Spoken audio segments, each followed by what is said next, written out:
کہ یہاں قرآن مجید کا اسلوب بالکل مختلف ہے۔ وَإِن مِّنْ أَهْلِ الْكِتَابِ إِلَّا لَيُؤْمِنَنَّ بِهِ قَبْلَ مَوْتِهِ وَيَوْمَ الْقِيَامَةِ يَكُونُ عَلَيْهِمْ شَهِيدًا۔ وہ کب اٹھائے گئے، کیا معاملہ ہوا ان کے ساتھ، کیسے ان کے میرے سر پر روٹیوں کا ٹوکرا ہے اور اس میں سے پرندے کھا رہے ہیں۔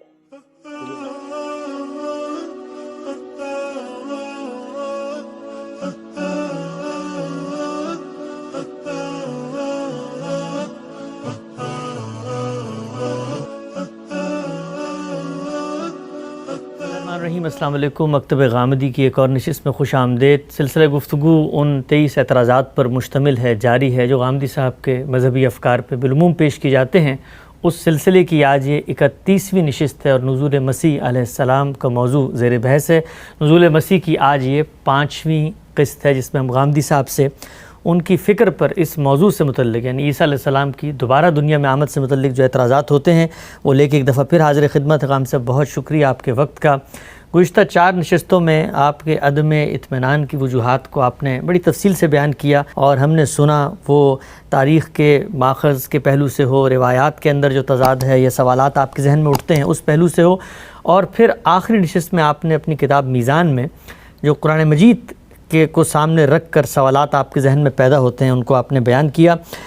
آغاز کرتے ہیں ان اعتراضات کا جو آپ کے عدم اطمینان کے جواب میں پیدا ہوتے ہیں، تو اگر آپ کی اجازت ہو تو وہ پیش کرنا شروع کروں۔ میں حاضر ہوں۔ ہم سب گزشتہ نشست میں آپ نے جو 3 باتیں فرمائی تھیں میزان کتاب کو سامنے رکھ کے، اور آپ نے بتایا تھا کہ میرے عدم اطمینان کی کچھ وجوہات ایسی بھی ہیں جو قرآن مجید کی بنیاد پر پیدا ہوتے ہیں۔ اس میں ایک جملہ آپ نے فرمایا کہ اللہ تعالیٰ نے یہ بات قرآن میں ذکر کیوں نہیں کی، موقع پیدا ہو گیا اور یہ چیز زیر بحث تھی۔ اس سوال کو ہمارے مذہبی علماء نے بہت ہی، جس کو آپ کہتے ہیں، مدافعانہ انداز میں لیا ہے، اور انہوں نے ایک ایک کر کے آپ پر اعتراضات رکھے ہیں کہ یہ اللہ میاں سے کیسے سوال ہو سکتا ہے، اللہ تعالیٰ سے پوچھنے کی یہ جسارت، یہ جرت کہ اللہ نے یہ کام کیوں نہیں کیا۔ میں ایک طویل فہرست ہے آپ کے سامنے ایک ایک کر کے رکھ دیتا ہوں، وہاں پر بھی یہ سوال پیدا ہوگا، اللہ تعالیٰ سے پوچھا جا سکتا ہے کہ آپ نے یہ کام کیوں نہیں کیا۔ ایک ایک کر کے رکھتا ہوں۔ مثلا کہتے ہیں جی قرآن میں 100 سے زائد مقامات پہ آیا نماز قائم کرو، نماز کا طریقہ تو قرآن میں کہیں نہیں آیا، تو پھر اللہ میاں سے اس پہ بھی سوال ہوا کہ جی آپ نے نماز کا طریقہ کیوں نہیں بتایا قرآن میں۔ میں نے جو قرآن مجید کی روشنی میں چیزیں عرض کرنی تھیں وہ اپنی کتاب کے اقتباسات آپ کے سامنے رکھ کے واضح کر دیں۔ اس میں خاص طور پر یہ بات بیان کی تھی کہ یہ معاملہ معمولی معاملہ نہیں ہے۔ سیدنا مسیح علیہ السلام کا، یعنی خدا کے ایک پیغمبر کا زندہ آسمان سے نازل ہو جانا بہت بڑی بات ہے۔ یہ ایسی چیز نہیں ہے کہ رفع یدین کے بارے میں کوئی تصریحات تھیں، وہ بیان نہیں ہوئی فلاں جگہ کے اوپر، یہ کچھ نماز میں ہاتھ باندھنے کا معاملہ تھا، اس کو چلیے چھوڑ دیا۔ یہ بہت بڑا معاملہ ہے۔ اس کے بعد میں نے توجہ دلائی کہ موقع بیان کے باوجود بیان نہیں ہوا۔ موقع بیان کے باوجود، اس کا مطلب یہ ہوتا ہے کہ وہ وقت آ گیا جس وقت بیان ہونا چاہیے تھا، وہ بات زیر بحث آ گئی جس میں بیان ہونا چاہیے تھا، وہ مسئلہ موضوع بن گیا جس میں بیان ہونا چاہیے تھا، اس کے باوجود بیان نہیں ہوا۔ اس پر میں نے سوال اٹھایا ہے۔ یہ سوال میں اللہ تعالیٰ سے نہیں کر رہا۔ اللہ تعالیٰ سے سوال کرنے کی کون جسارت کر سکتا ہے؟ اللہ تعالیٰ کی شان تو یہ ہے کہ لا یسأل عما یفعل۔ میں یہ سوال راویوں سے کر رہا ہوں۔ اچھا، قرآن مجید میرے پاس اللہ تعالیٰ کے کلام کی حیثیت سے بغیر کسی شبے کے پہنچ گیا ہے۔ جب قرآن کو میں کھولتا ہوں تو میں اس اطمینان کے ساتھ کھولتا ہوں کہ میں اللہ کی کتاب کھول کر پڑھ رہا ہوں۔ جب میں رسالت مآب صلی اللہ علیہ وسلم کی سنت پر گفتگو کرتا ہوں تو اس اطمینان کے ساتھ کرتا ہوں کہ مسلمانوں نے اس کو نسلاً بعد نسلاً اپنے اجماع اور تواتر سے منتقل کیا ہے۔ ٹھیک، جس طرح قرآن مجھے ملا ہے اسی طرح سنت مجھے مل گئی ہے۔ یہاں میں راویوں سے سوال کر رہا ہوں۔ یہ انسان ہے، انہوں نے رسالت مآب صلی اللہ علیہ وسلم کی نسبت سے کچھ باتیں بیان کر دی ہیں، ان سے پوچھ رہا ہوں کہ آپ کی باتوں پر یہ سوالات پیدا ہوتے ہیں۔ یہ طرفہ تماشا ہے کہ یہ ایسے گویا تصویر کھینچی جاتی ہے کہ جب ہم کسی راوی سے سوال کر رہے ہیں تو رسالت مآب سامنے کھڑے ہیں، رسالت مآب صلی اللہ علیہ وسلم کوئی بات بیان کر رہے ہوں اور میں اس کے مقابل میں سوال کرنے کی جسارت کروں، اس پر اعتراض کرنے کی جسارت کروں، آپ سے پوچھوں، یہ کیسے ہو سکتا ہے؟ اس کا مطلب تو یہ ہے کہ میں نے پیغمبر کی حیثیت سے مانا ہی نہیں ہے ان کو۔ تو جب میں اللہ کے پیغمبر کی حیثیت سے ان کو مانوں گا تو ان کی زبان فیض ترجمان سے جو بات نکلے گی اس میں تو آپ کا یہ تقاضا بالکل ٹھیک ہے کہ میں ہر چیز ختم کر دوں گا اور سرنڈر کر دوں گا، سر تسلیم خم۔ اللہ کی بات میرے سامنے آ گئی، وہاں بھی یہی صورتحال ہوگی۔ یہاں صورتحال کیا ہے؟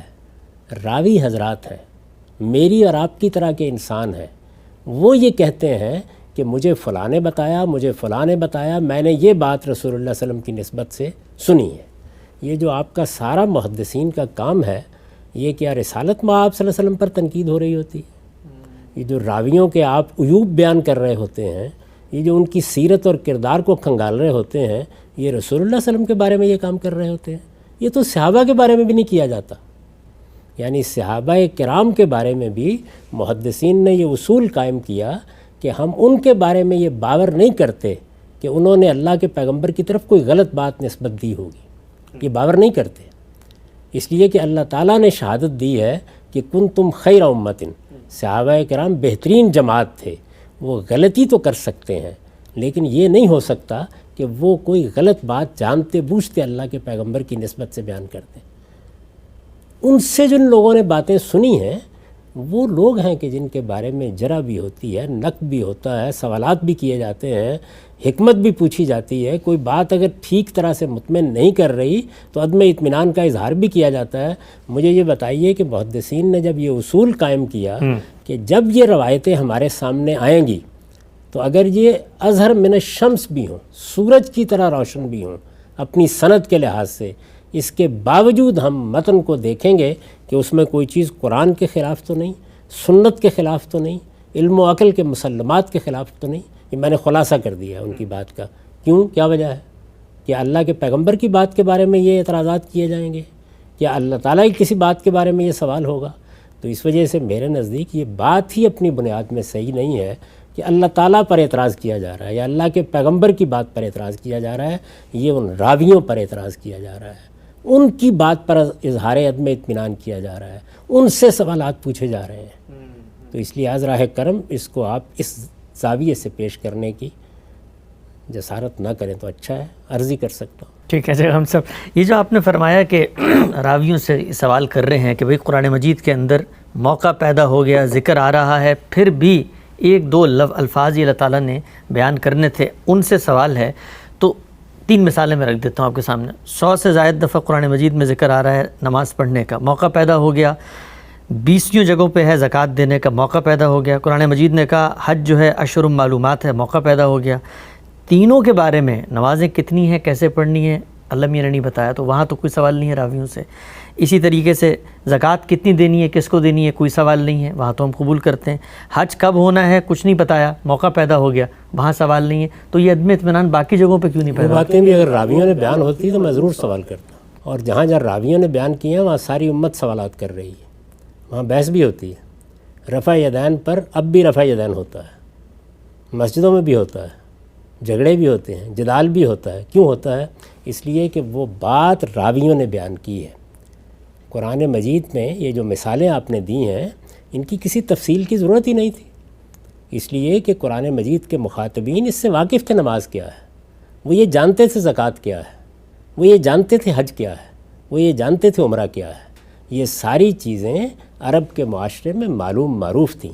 یہ دین ابراہیمی کے پیرو تھے، یہ سیدنا ابراہیم کی اولاد ہیں، یہ سب دین کے وہ احکام ہیں جو آدم علیہ السلام سے ایک ہی رہے ہیں۔ یہ ان کی پیروی کرتے تھے، ان میں سے ایک ایک چیز کو جانتے تھے۔ میں نے اس کے شواہد اپنی کتاب میزان میں سب جمع کر دیے ہیں۔ یعنی اندازہ کیجئے کہ یہ نماز وہ ہے کہ جس کے بارے میں سیدنا ابراہیم یہ کہہ رہے ہیں، خود قرآن نقل کر رہا ہے کہ یہ گھر میں نے بنا دیا ہے، اس کو نماز پڑھنے والوں اور طواف کرنے والوں کے لیے پاک رکھا جانا چاہیے۔ یہ نماز وہ ہے جس کے بارے میں قرآن مجید بیان کر رہا ہے کہ موسیٰ علیہ السلام کو پیغمبری دی جا رہی ہے۔ پہلا حکم کیا دیا گیا؟ اقم الصلاۃ لذکری، میری یاد دہانی کے لیے نماز کا اہتمام رکھنا۔ تو نماز کون سی ایسی چیز تھی کہ جس کی تفصیلات مجھے راویوں سے معلوم کرنی تھی؟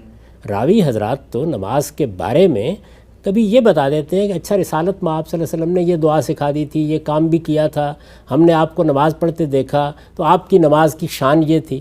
لیکن یہ کہ نماز، روزہ، حج، عمرہ، زکوٰۃ، یہ ساری چیزیں پہلے سے معلوم، معروف، متعین تھیں۔ ان کے لیے ہم کسی راوی سے کچھ نہیں پوچھتے۔ اگر یہ راوی نہ ہوتے اور کوئی ایک بات بھی بیان نہ کرتے تو نماز، روزہ، حج، زکوٰۃ، عبادات اور بھی بہت سی سنت کی چیزیں یہ مسلمانوں کے اجماع اور تواتر سے اسی طرح نقل ہوئی ہیں جس طریقے سے قرآن نقل ہوا ہے۔ تو میں نے یہ عرض کیا ہے کہ اگر یہ بات بھی راویوں نے کہی ہوتی تو میں یہی سوالات کرتا، اور جو باتیں راویوں نے کہی ہیں ان پر مسلمانوں کے علماء یہ سب سوالات کرتے ہیں، ان پہ جرح بھی ہوتی ہے، ان پہ نقد بھی ہوتا ہے، ان کے تضادات بھی متعین کیے جاتے ہیں، ان کے اضطرابات بھی دیکھے جاتے ہیں۔ راویوں کی کسی بات کو اگر ہم عام سنت کے خلاف پاتے ہیں تو اس کے بارے میں بحث کرتے ہیں۔ یہ بحث احناف میں ہوتی ہے، شوافع میں ہوتی ہے، مالکیہ میں ہوتی ہے، یہ کہاں نہیں ہوتی۔ تو جب راوی کوئی بات بیان کرتے ہیں تو ان سے سوالات کیے جائیں گے، ان کے بارے میں بھی کیے جائیں گے۔ کون ہو تم؟ کیا حیثیت ہے تمہاری؟ کیا کردار ہے تمہارا؟ کون سی تاریخ ہے تمہاری؟ کہاں پیدا ہوئے تھے؟ جس کے بارے میں بات بیان کر رہے ہو، جس سے روایت کر رہے ہو، تمہاری ملاقات ہوئی تھی یا نہیں ہوئی تھی اس سے؟ حافظہ کیسا ہے تمہارا؟ آخری عمر میں پہنچ کے کہیں خلط مبس کا شکار تو نہیں ہو گئے؟ دماغ تو نہیں خراب ہو گیا؟ یہ سب سوالات محدثین کرتے ہیں، رجال کی کتابیں بھری پڑی ہیں ان سوالات سے۔ تو یہ سوالات تو ہوں گے۔ اس کے بعد کبھی محدثین کے یہاں علل کی بحثیں نکال کے پڑھیے، یعنی روایت آپ کے سامنے آ جاتی ہے، راوی سب سکہ ہیں، تاریخی لحاظ سے بھی سند میں اتصال ہے، اس کے باوجود وہ کہتے ہیں کہ یہاں پر کوئی منکر بات ہے جس کو انہوں نے بیان کر دیا ہے، ان کے فلاں اور فلاں شاگرد نے یہ بات اس طریقے سے بیان نہیں کی ہے۔ تو یہ جتنے سوالات میں نے اٹھائے ہیں ان پچھلی نشستوں میں وہ اسی نوعیت کے سوالات ہیں، یعنی یہ روایتیں کب آنا شروع ہوئیں، یہ امت کو کب ملیں، یہ کتابوں میں کب درج ہونا شروع ہو گئیں، یہ پہلے دن ہی سے سامنے کیوں نہیں آئیں، اس کو امام مالک نے کیوں قبول نہیں کیا، اس کے بعد خود روایتوں کے اندر کیا بات بیان ہوئی ہے۔ تو یہ سوالات تو اس فن میں، اس علم میں ہر جگہ ہوں گے، ہر موقع کے اوپر ہوں گے۔ ان سوالات سے بالا تر جو چیز ہے وہ قرآن اور سنت ہے۔ قرآن اور سنت اس لیے کہ وہ راویوں کے ذریعے سے منتقل نہیں ہوئے، وہ اس مسلمان امت کے اجماع اور تواتر سے منتقل ہوئے ہیں۔ تمام صحابہ نے ان کو یا تو قولی طور پر منتقل کیا ہے یا اپنے عمل سے منتقل کیا ہے، جس کو اصطلاح میں اجماع اور تواتر کہا جاتا ہے یا نقل الکافہ عن الکافہ کہا جاتا ہے، وہ اس طرح منتقل ہوئے ہیں۔ تو یہ جتنی مثالیں آپ نے دی ہیں ان میں سے کسی چیز کے لیے ہم راویوں کی طرف رجوع نہیں کرتے، اور اگر کسی موقع پر کوئی روایت قبول کرتے ہیں تو جر و نقد کے ان سارے مراحل سے گزرنے کے بعد ہی قبول کرتے ہیں۔ ٹھیک ہے، ہم سب آگے بڑھتے ہیں۔ اچھا، آپ نے سوالات تو رکھ دی ہے، اب راوی اگر یہ جواب دیں آپ کو کہ اللہ تعالیٰ سے، تو آپ نے ہم سے سوال پوچھا ہے کہ اللہ نے اس کو قرآن میں کیوں بیان نہیں کیا، موقع پیدا ہو گیا، تو ہم تو اللہ تعالیٰ سے اور بھی بہت سارے معاملات میں سوال نہیں کرتے، آپ بھی نہیں کرتے، یا یہ سوال کا جواب دینے کی ہم اس پوزیشن میں نہیں ہوتے اس لیے کہ اللہ تعالیٰ کی حکمت بالغہ ہے۔ مثلا اگر کوئی راوی آپ کو یہ جواب دے کہ اللہ تعالیٰ نے تو ایک بچہ عورت سے پیدا کیا ہے، تو کیا میں اللہ سے پھر یہ بھی سوال کروں کہ انصاف کا تقاضا ایک مرد سے پیدا کرنا چاہیے تھا؟ تو اللہ کی مرضی ہے، اللہ کی شان ہے، اللہ کی حکمت ہے، اللہ کی قدرت ہے، لا یسأل عما یفعل۔ تو اس جواب کے بعد آپ کیا کہیں گے اس راوی کو؟ پھر عرض کروں گا کہ میں تو اللہ سے سوال کر ہی نہیں رہا، وہ کام اللہ تعالیٰ کرتا ہے، راوی کرتے ہیں۔ بچہ پیدا کرنے کا کام اللہ تعالیٰ کرتے ہیں۔ کسی راوی نے بچہ پیدا کیا ہوگا تو میں اس سے بھی سوالات کروں گا، پوچھوں گا اس سے۔ وہ کسی بچے کے بارے میں دعویٰ کر دے گا، وہاں بھی پوچھوں گا۔ اگر اپنے بچے کے بارے میں یہ کہے گا یہ میرا ہے اور یہ اس کے بستر پر پیدا نہیں ہوا ہوگا تو اس کے الحاق نسب پر یہ سارے سوالات پیدا کر دوں گا۔ تو اس وجہ سے وہاں پر بھی مجھے اس سے پوچھنا ہی ہے۔ راوی انسان ہے، میری اور آپ کی طرح کے انسان ہیں، انہوں نے کسی بات کو سننے میں غلطی تو نہیں کر دی، بات کچھ سی اسے کچھ تو نہیں بنا دیا، اس کی تفصیلات میں کہیں اپنی کوئی بات داخل تو نہیں کر دی، روایت بالمعنی کرتے ہوئے بات کے مفہوم کو تو نہیں بدل دیا۔ یہ سوالات بھی کروں گا۔ تو راویوں پر سوالات کیے جاتے ہیں۔ یہ مثالیں آپ نے دی ہیں، ان میں سے کسی کا تعلق راویوں سے نہیں ہے۔ بچے اللہ تعالیٰ پیدا کرتا ہے، جس طرح پیدا کرتا ہے، انسان اس نے جیسے بنائے، دنیا کو جیسے بنایا، اس پر میں کیوں سوال کروں گا؟ یہاں تو مجھے اللہ تعالیٰ کے بنائے ہوئے اس کارخانے کو سمجھنا ہے اور اس میں اپنی پوزیشن متعین کرنی ہے اور اپنے آپ کو جواب دہی کے لیے تیار کرنا ہے۔ یہ تو طے ہو گیا کہ اللہ کا کیا ہوا کام ہے۔ تو جو چیز طے ہو گئی کہ اللہ کا کیا ہوا کام ہے، طے ہو گئی کہ اللہ کے پیغمبر نے یہ بات کہی ہے، اس پر سوال کیوں کروں گا؟ مثال وہ دیں جس کا تعلق ان راویوں سے ہے، اور میں عرض کرتا ہوں کوئی ایک مثال دیں کہ جس پر جر و نقد کے بغیر ان کی بات قبول کر لی جاتی ہے۔ علماء بھی نہیں کرتے، کوئی بھی نہیں کرتا۔ یعنی یہ اختلاف تو ہو سکتا ہے کہ امام بخاری کے نزدیک وہ قابل قبول ہو گئی، امام مسلم کے نزدیک نہیں ہوئی، میرے نزدیک قابل قبول ہو گئی، آپ کے نزدیک نہیں ہوئی، تو میں آپ سے بھی دلائل پوچھوں گا اس کے، یعنی یہ دلائل تو پوچھے جائیں گے، لیکن راویوں کی شان میں یہ جسارت میں نہ کروں کہ ان سے پوچھوں نہیں۔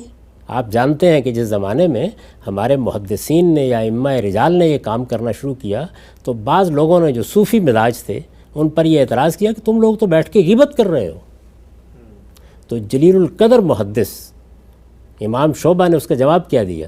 انہوں نے کہا کہ یہ تو جب آپ رسالت مآب صلی اللہ علیہ وسلم کی نسبت سے کوئی بات بیان کریں گے تو ہم یہ غیبت کریں گے، وہ غیبت حرام ہے جس کی آپ بات کر رہے ہیں، یہ غیبت ہمارا فرض ہے، یہ کریں گے۔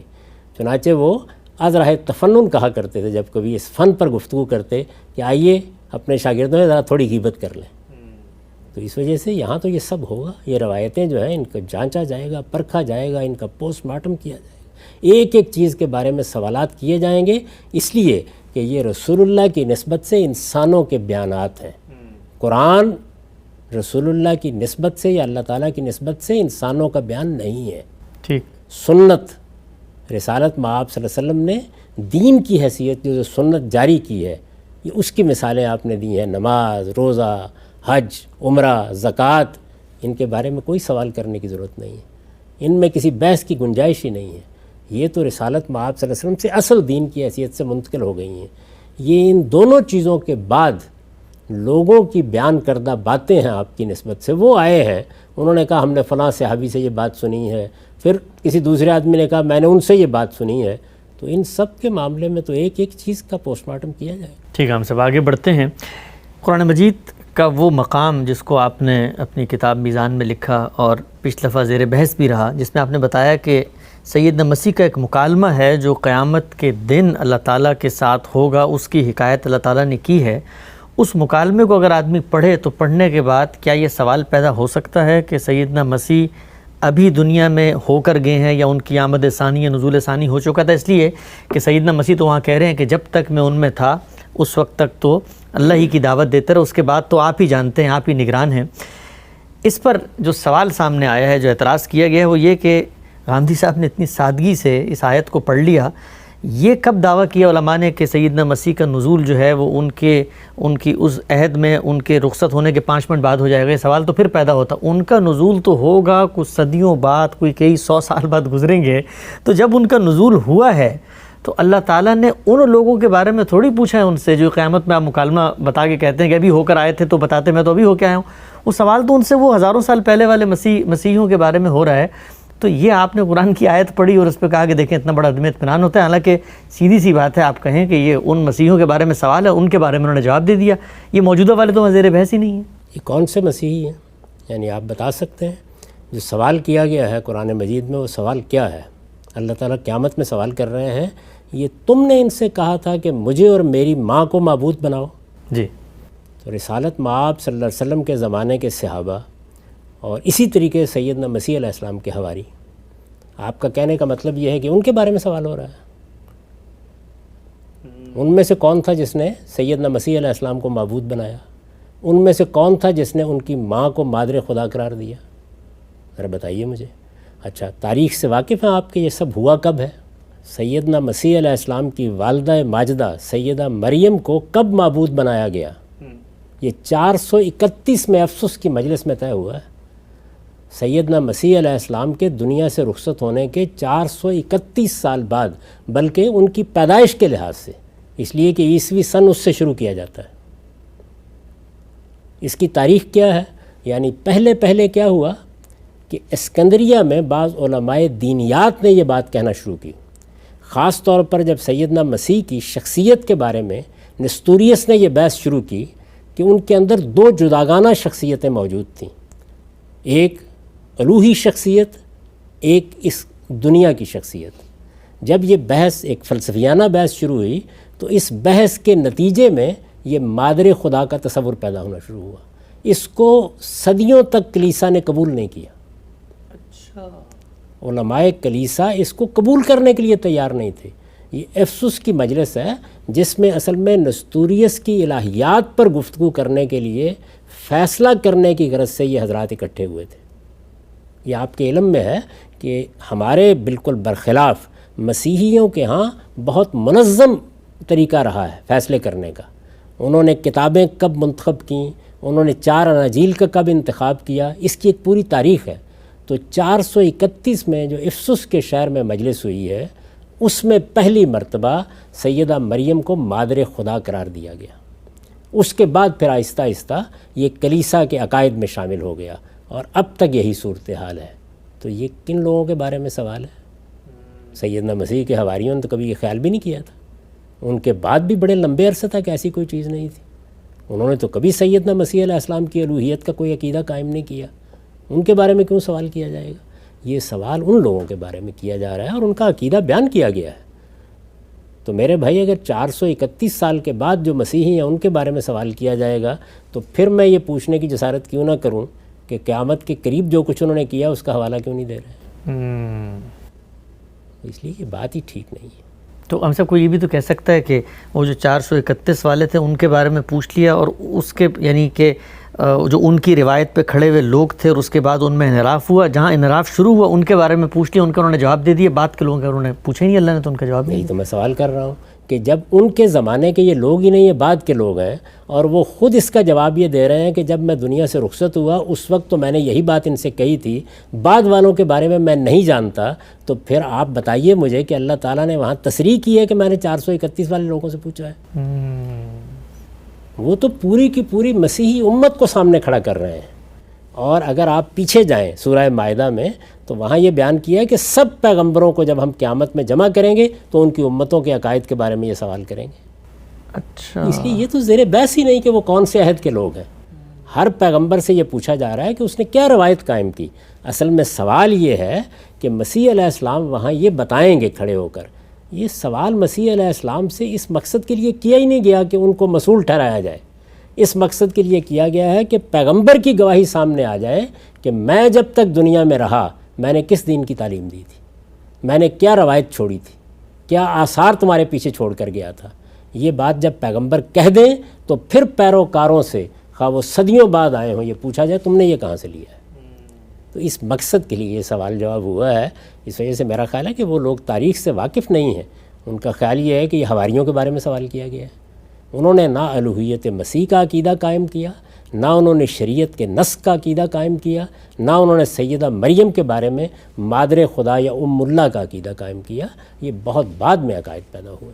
ہم سب یہ تو ہو گیا، آپ نے بڑی تفصیل سے بتایا کہ آپ کا جو نقطہ نظر عدم اطمینان کی وجوہات جو آپ نے میزان کتاب سے گزشتہ نشست میں بیان کی تھی، اس پہ جو کچھ اشکالات اعتراضات پیش کی جاتے ہیں وہ میں نے کر کے آپ کے سامنے رکھے. اب گفتگو اس مرحلے میں داخل ہو رہی ہے کہ جہاں پر ہمارے علماء کرام کا استدلال کہ نزول مسیح کا جو پورا عقیدہ احادیث میں بیان ہوا ہے اس کا کانسیپچول فریم ورک، اس کی بنیادیں، اس کی تائید میں قرآن مجید کی کچھ واضح صریح نصوص کھڑی ہوئی ہیں. اور اب آپ کے نقطہ نظر پر علماء کا جو عدم اطمینان ہے اس کو میں پیش کرنے جا رہا ہوں. کوشش کریں گے کہ ایک ایک نقطے کو، مقام کو ٹھہر کر آپ کے سامنے رکھوں اور آپ سے جانوں کہ آپ ان صریح نصوص کی موجودگی میں علماء کا جو استدلال ہے سیدنا مسیح کی آمد ثانی کا اس کو کیسے دیکھتے ہیں. سب سے پہلے میرے سامنے یہ ایک آیت ہے، سورہ نساء کی آیت ہے، اور اس میں یہ کہا گیا ہے کہ انہوں نے عیسیٰ علیہ السلام کو یقیناً قتل نہیں کیا بلکہ اللہ نے انہیں اپنی طرف آسمان پر اٹھا لیا، بل رفعہ اللہ الیہ. عامر صاحب، بالکل سادہ سا استدلال ہے علماء کا. وہ یہ کہتے ہیں کہ اللہ تعالیٰ نے ہر جگہ قرآن مجید میں بتایا ہے کہ ہر انسان کو مرنا ہے، کل نفس ذائقۃ الموت. یہ آیت بالکل واضح الفاظ میں بتا رہی ہے کہ سیدنا مسیح کو موت نہیں آئی، ان کو زندہ آسمان پہ اٹھایا گیا ہے.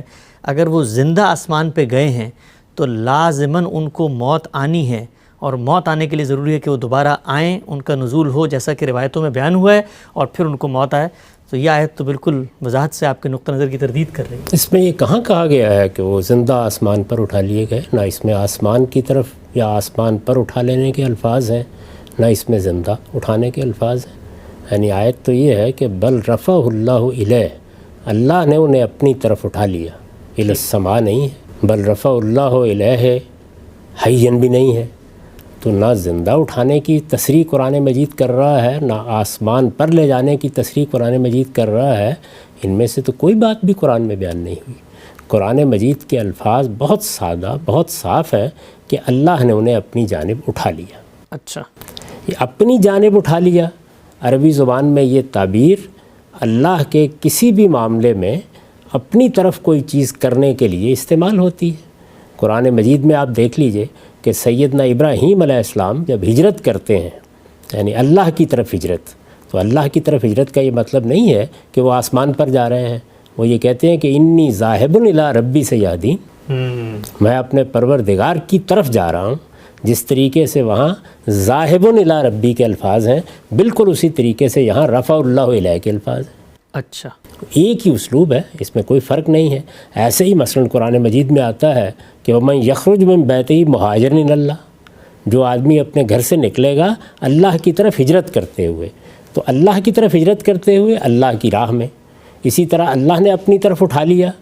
یہ تو ہماری اردو میں بھی تعبیر موجود ہے، اگرچہ عربی زبان میں اس کا مطلب بالکل اور ہے، لیکن یہ اردو میں بھی تعبیر موجود ہے۔ آپ میرے گھر میں آتے ہیں، مجھ سے پوچھتے ہیں کہ والد صاحب ملاقات نہیں ہوئی، دیکھا نہیں، تو میں کہتا ہوں انہیں تو اللہ نے اٹھا لیا، اللہ نے اپنی طرف اٹھا لیا۔ تو یہ ساری تعبیریں جتنی بھی ہیں وہ یہ کیسے لازم کر دیتی ہیں کہ آسمان پر اٹھا لے جایا گیا یا زندہ اٹھا لیا، ان میں سے کوئی چیز بھی قرآن میں بیان نہیں ہوئی، اور میں یہ عرض کرتا ہوں کہ کسی صحیح حدیث میں بھی بیان نہیں ہوئی۔ اچھا، قرآن مجید کے الفاظ تک رہیے، اللہ کی کتاب قرآن مجید کو رہنما بنا کر چلنا چاہیے، الفاظ کے دامن کو پکڑ کر آگے بڑھنا چاہیے۔ تو اس میں کوئی شک نہیں کہ قرآن مجید یہ کہتا ہے کہ جس وقت ان لوگوں نے یہ کوشش کی کہ وہ اللہ کے ایک رسول کو قتل کر دیں، یہ کوشش کی کہ اللہ کے ایک رسول کو صلیب دیں، یہ کوشش کی کہ ان کو صلیب دے کر ان کی تذلیل کریں، تو اللہ نے ان میں سے کوئی چیز نہیں ہونے دی۔ اگر آپ ان آیات کو پڑھیں اور ان کا زور دیکھیں کہ اللہ تعالیٰ کس وضاحت کے ساتھ یہ بتا رہے ہیں کہ ما قتلوہ وما صلبوہ، انہوں نے ان کو صلیب نہیں دی، انہوں نے ان کو قتل نہیں کیا، ان میں سے کچھ بھی کر نہیں سکے۔ یہ زور کیوں ہے اتنا غیر معمولی؟ اللہ تعالیٰ کے نبی ہیں جنہیں قتل کیا گیا ہے۔ رسولوں کے باب میں اللہ تعالیٰ کی سنت یہ ہے کہ وہ ان کو لازماً نجات دیتے ہیں، اور جن لوگوں نے ان کا انکار کیا ہوتا ہے ان کو لازماً سزا دیتے ہیں۔ ٹھیک، تو یہ چونکہ اللہ تعالیٰ کی دینونت کا ظہور ہوتا ہے، وہ اس کے نمائندے بن کر آتے ہیں، سفیر کی حیثیت سے آتے ہیں، تو اس لیے جب سیدنا مسیح علیہ السلام کے بارے میں یہ دعویٰ کیا گیا کہ ان کو صلیب دے دی گئی، صلیب پر ان کی تذلیل کی گئی، ان کو کانٹوں کا تاج پہنایا گیا، ان کو صلیب خود کندھے پر اٹھا کر لے جانے کے لیے کہا گیا، جب یہ باتیں کہی گئیں تو قرآن مجید نے اس کے کوئی 576-77 سال بعد پوری قوت کے ساتھ اس کی تردید کی اور کہا کہ ما قتلوہ وما صلبوہ، نہ وہ ان کو قتل کر سکے نہ وہ ان کو صلیب دے سکے۔ کیا ہوا؟ معاملہ ان کے لیے مشتبہ کر دیا گیا، ولیکن شبہ لہم، اور اصل میں کیا چیز ہوئی؟ فرمایا بل رفع اللہ الیہ، اللہ نے انہیں اپنی طرف اٹھا لیا۔ اب اللہ نے انہیں اپنی طرف اٹھا لیا، ظاہر ہے کہ یہ اجمال ہے، یعنی اس میں تصریح نہیں کی گئی کہ کیا کیا، کیسے اٹھا لیا، یعنی اٹھا لیا کا ایک اجمالی بیان ہے جو کر دیا گیا ہے۔ قرآن مجید کی تفسیر کا یہ ایک قطعی اصول ہے کہ جس وقت آپ کسی جگہ دیکھیں کہ ایک بات اجمال میں بیان ہوئی ہے، بہت اختصار سے ایک چیز کو واضح کر دیا گیا ہے، تو اب آپ یہ دیکھتے ہیں کہ کیا یہی اجمال کسی دوسری جگہ تفصیل میں بدلا گیا ہے؟ جو بات یہاں مجملاً کہی گئی ہے، کیا قرآن مجید نے کہیں اس کی وضاحت کی ہے، یہ بتایا ہے؟ تو آپ پھر سورہ آل عمران میں جائیے۔ سورہ آل عمران میں جب آپ جاتے ہیں تو یہ معلوم ہوتا ہے کہ یہ ان کو اٹھا لینے کا معاملہ کیسے ہوا ہے۔ اچھا، یعنی اللہ تعالیٰ نے اس سورہ نساء میں جو بات کہی ہے وہ اس سے پہلے سورہ آل عمران میں واضح کر چکے ہیں کہ یہ معاملہ کیسے ہوگا، یعنی پہلے کر چکے ہیں واضح۔ سورہ آل عمران پہلے نازل ہوئی ہے، یہ بھی درست ہے، مضمون کے لحاظ سے بھی معلوم ہوتا ہے کہ وہ پہلے نازل ہوئی ہے اور نساء بعد میں نازل ہوئی ہے، لیکن بہرحال یہ اجمال ہے جس کی وہ تفصیل ہے۔ تو صحیح اصول یہ ہوتا ہے کہ جب ایک جگہ ایک بات اجمال سے بیان ہوئی ہے تو آپ جا کے دیکھیں گے کیا دوسری جگہ اس کی تفصیل کی گئی ہے، تو میں وہ تفصیل آپ کے سامنے رکھتا ہوں، اور پھر دیکھیے کہ اس میں رسولوں کے باب میں جو قانون ہے وہ کیسے ملحوظ رہا ہے، اللہ تعالیٰ نے کس طرح اپنی قدرت کا اظہار کیا ہے، کیسے مسیح علیہ السلام کو نجات دی گئی ہے، اور کس طرح سے ان کو وہ بلندی عطا ہوئی ہے جو اللہ ہی اپنے بزرگ برگزیدہ بندوں کو عطا کرتا ہے۔ تو اس کو دیکھیے، یہ سورہ آل عمران ہے اور سورہ آل عمران کی 55 آیت ہے، یہ آپ کے علم میں ہے کہ سورہ آل عمران میں سیدنا مسیح علیہ السلام کی پیدائش کا معاملہ بیان ہوا ہے، سیدنا مسیح علیہ السلام کی دعوت بیان ہوئی ہے، یہ بیان کیا گیا ہے کہ ان کے حواریوں نے کس طریقے سے ان کی نصرت کا عہد لیا، یہ سب باتیں بیان ہوئی ہیں۔ ان سب باتوں کو بیان کر دینے کے بعد اللہ تعالیٰ نے فرمایا ہے وَمَكَرُوا وَمَكَرَ اللَّهُ، یہ ہوا، یعنی پوری داستان پیچھے بیان کر دی، یہ ہوا، اور بنی اسرائیل نے اس کے خلاف خفیہ تدبیریں کرنا شروع کی، خفیہ تدبیریں کرنا شروع کی، لفظ مکر استعمال ہوا ہے، وَمَكَرُوا وَمَكَرَ اللَّهُ۔ کیا خفیہ تدبیریں کرنی شروع کی؟ اس پر میں نے نوٹ لکھا ہے، یہ تدبیریں کیا تھیں؟ استاد امام امین احسن اصلاحی نے ان کی وضاحت اس طرح فرمائی ہے، ایک تو انہوں نے آپ پر اور آپ کے ساتھیوں پر اسلاف کی روایات توڑنے اور بزرگوں کی توہین و تحقیر کا الزام لگایا تاکہ عوام کے جذبات ان کے خلاف بھڑکا سکیں، یعنی یہ معاملہ کیسے ہوا۔ دوسرا جال انہوں نے یہ بچھایا کہ اپنے مخصوص آدمی بھیج کر ان سے ایسے سوالات کیے جن کے جوابوں سے ان کے خلاف کفر و ارتداد کے فتوے کا مواد فراہم ہو سکے۔ یہ کام یہود کے فقیہوں اور فریسیوں نے بڑی سرگرمی سے انجام دیا، اور سیدنا مسیح کی تمثیلوں اور تشبیہوں کے اندر سے انہوں نے اپنی دانست میں وہ مواد فراہم کر لیا جس کی بنیاد پر ان کے واجب القتل ہونے کا فتویٰ دیا جا سکے۔ اچھا، یعنی یہ وہ تدابیر ہیں جو ان کی دعوت سے آزردہ ہو کر بنی اسرائیل کے علماء نے کرنی شروع کی۔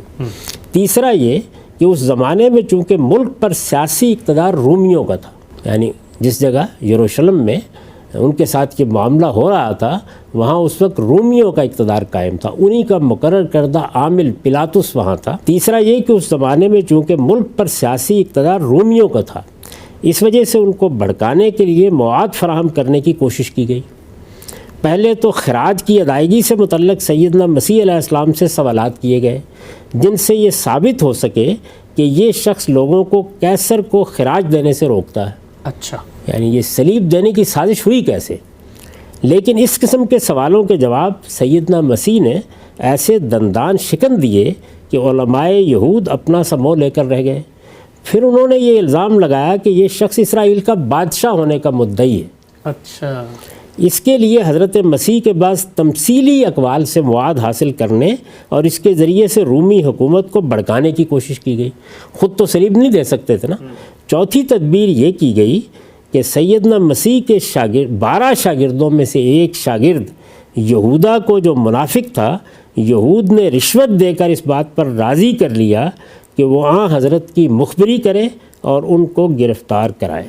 اچھا، یہ مکرو کی تفسیر ہے، یعنی جو چار شیٹ یہود نے بنائی تھی اس کی یہ ہے تفسیر۔ وہ اس میں کس طریقے سے ایک سازش کر رہے تھے کہ سیدنا مسیح کے گرد ایسی چیزیں اکٹھی کر دی جائیں کہ رومی عامل یا رومی گورنر آمادہ ہو جائے کہ وہ انہیں صلیب دے دیں۔ خود تو نہیں دے سکتے تھے، حکومت ان کی تھی۔ تو قرآن کہتا ہے وہ مکرو، یعنی بنی اسرائیل نے اس کے خلاف خفیہ تدبیریں کرنا شروع کی۔ یہ تدبیریں ہیں جن کی تفصیل میں نے بتا دی۔ وہ مکر اللہ، اور اللہ نے بھی اس کے جواب میں خفیہ تدبیر کی، خفیہ تدبیر کی، وہی لفظ مکر استعمال کیا ہے۔ کیا تدبیر کی؟ فرمایا اور ایسی تدبیروں میں اللہ سب سے بڑھ کر ہے، یعنی اللہ کے مقابلے میں کسی کی تدبیر کیا چل سکتی ہے۔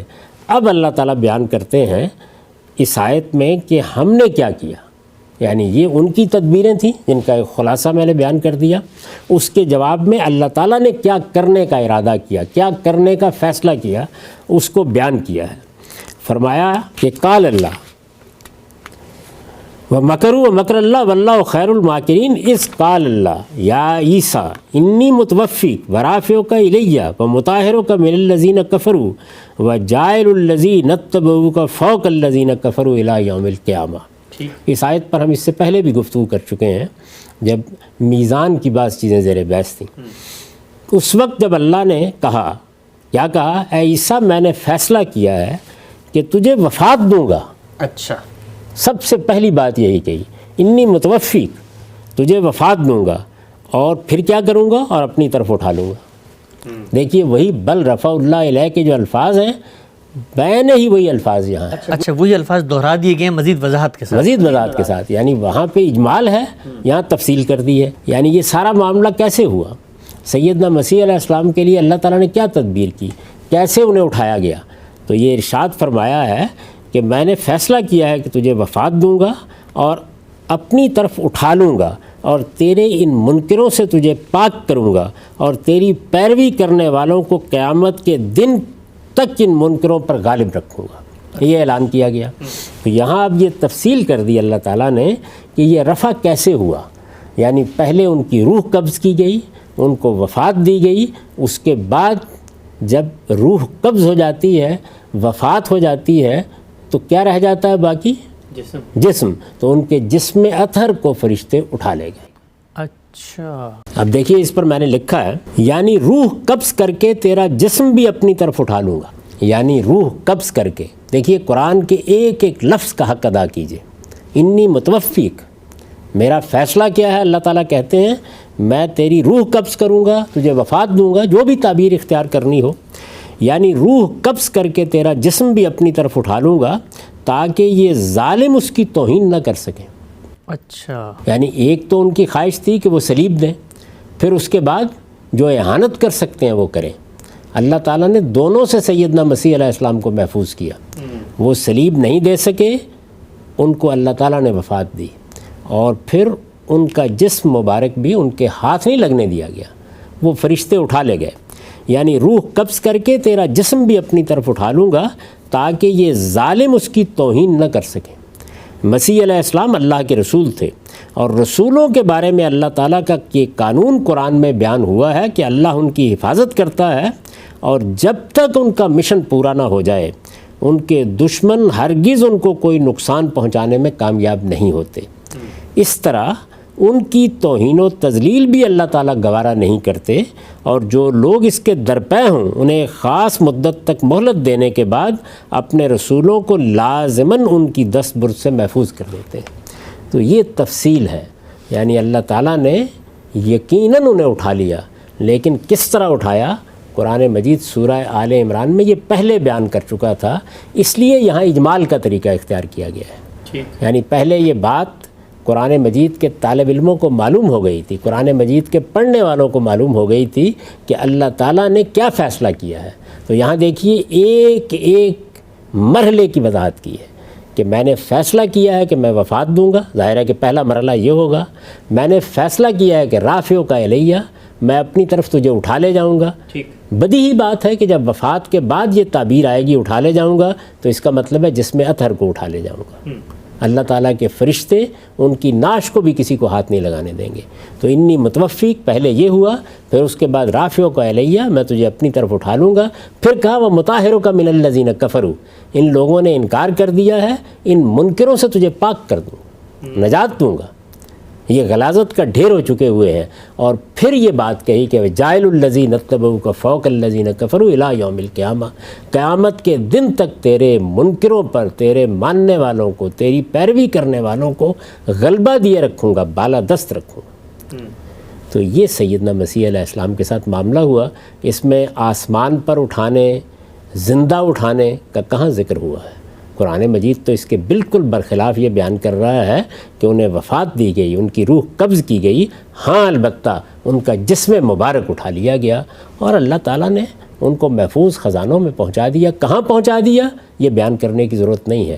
میں یہ عرض کر چکا ہوں کہ یہ تعبیر کہ اللہ نے انہیں اپنی طرف اٹھا لیا، یہ تعبیر عربی زبان میں، قرآن مجید کے ہاں یہ ہماری اپنی زبانوں میں، یہ اصل میں اللہ تعالیٰ کی تدبیر کے لیے استعمال ہوتی ہے۔ اللہ تعالیٰ اپنے بندے کو نکال کر لے گیا کسی جگہ پر۔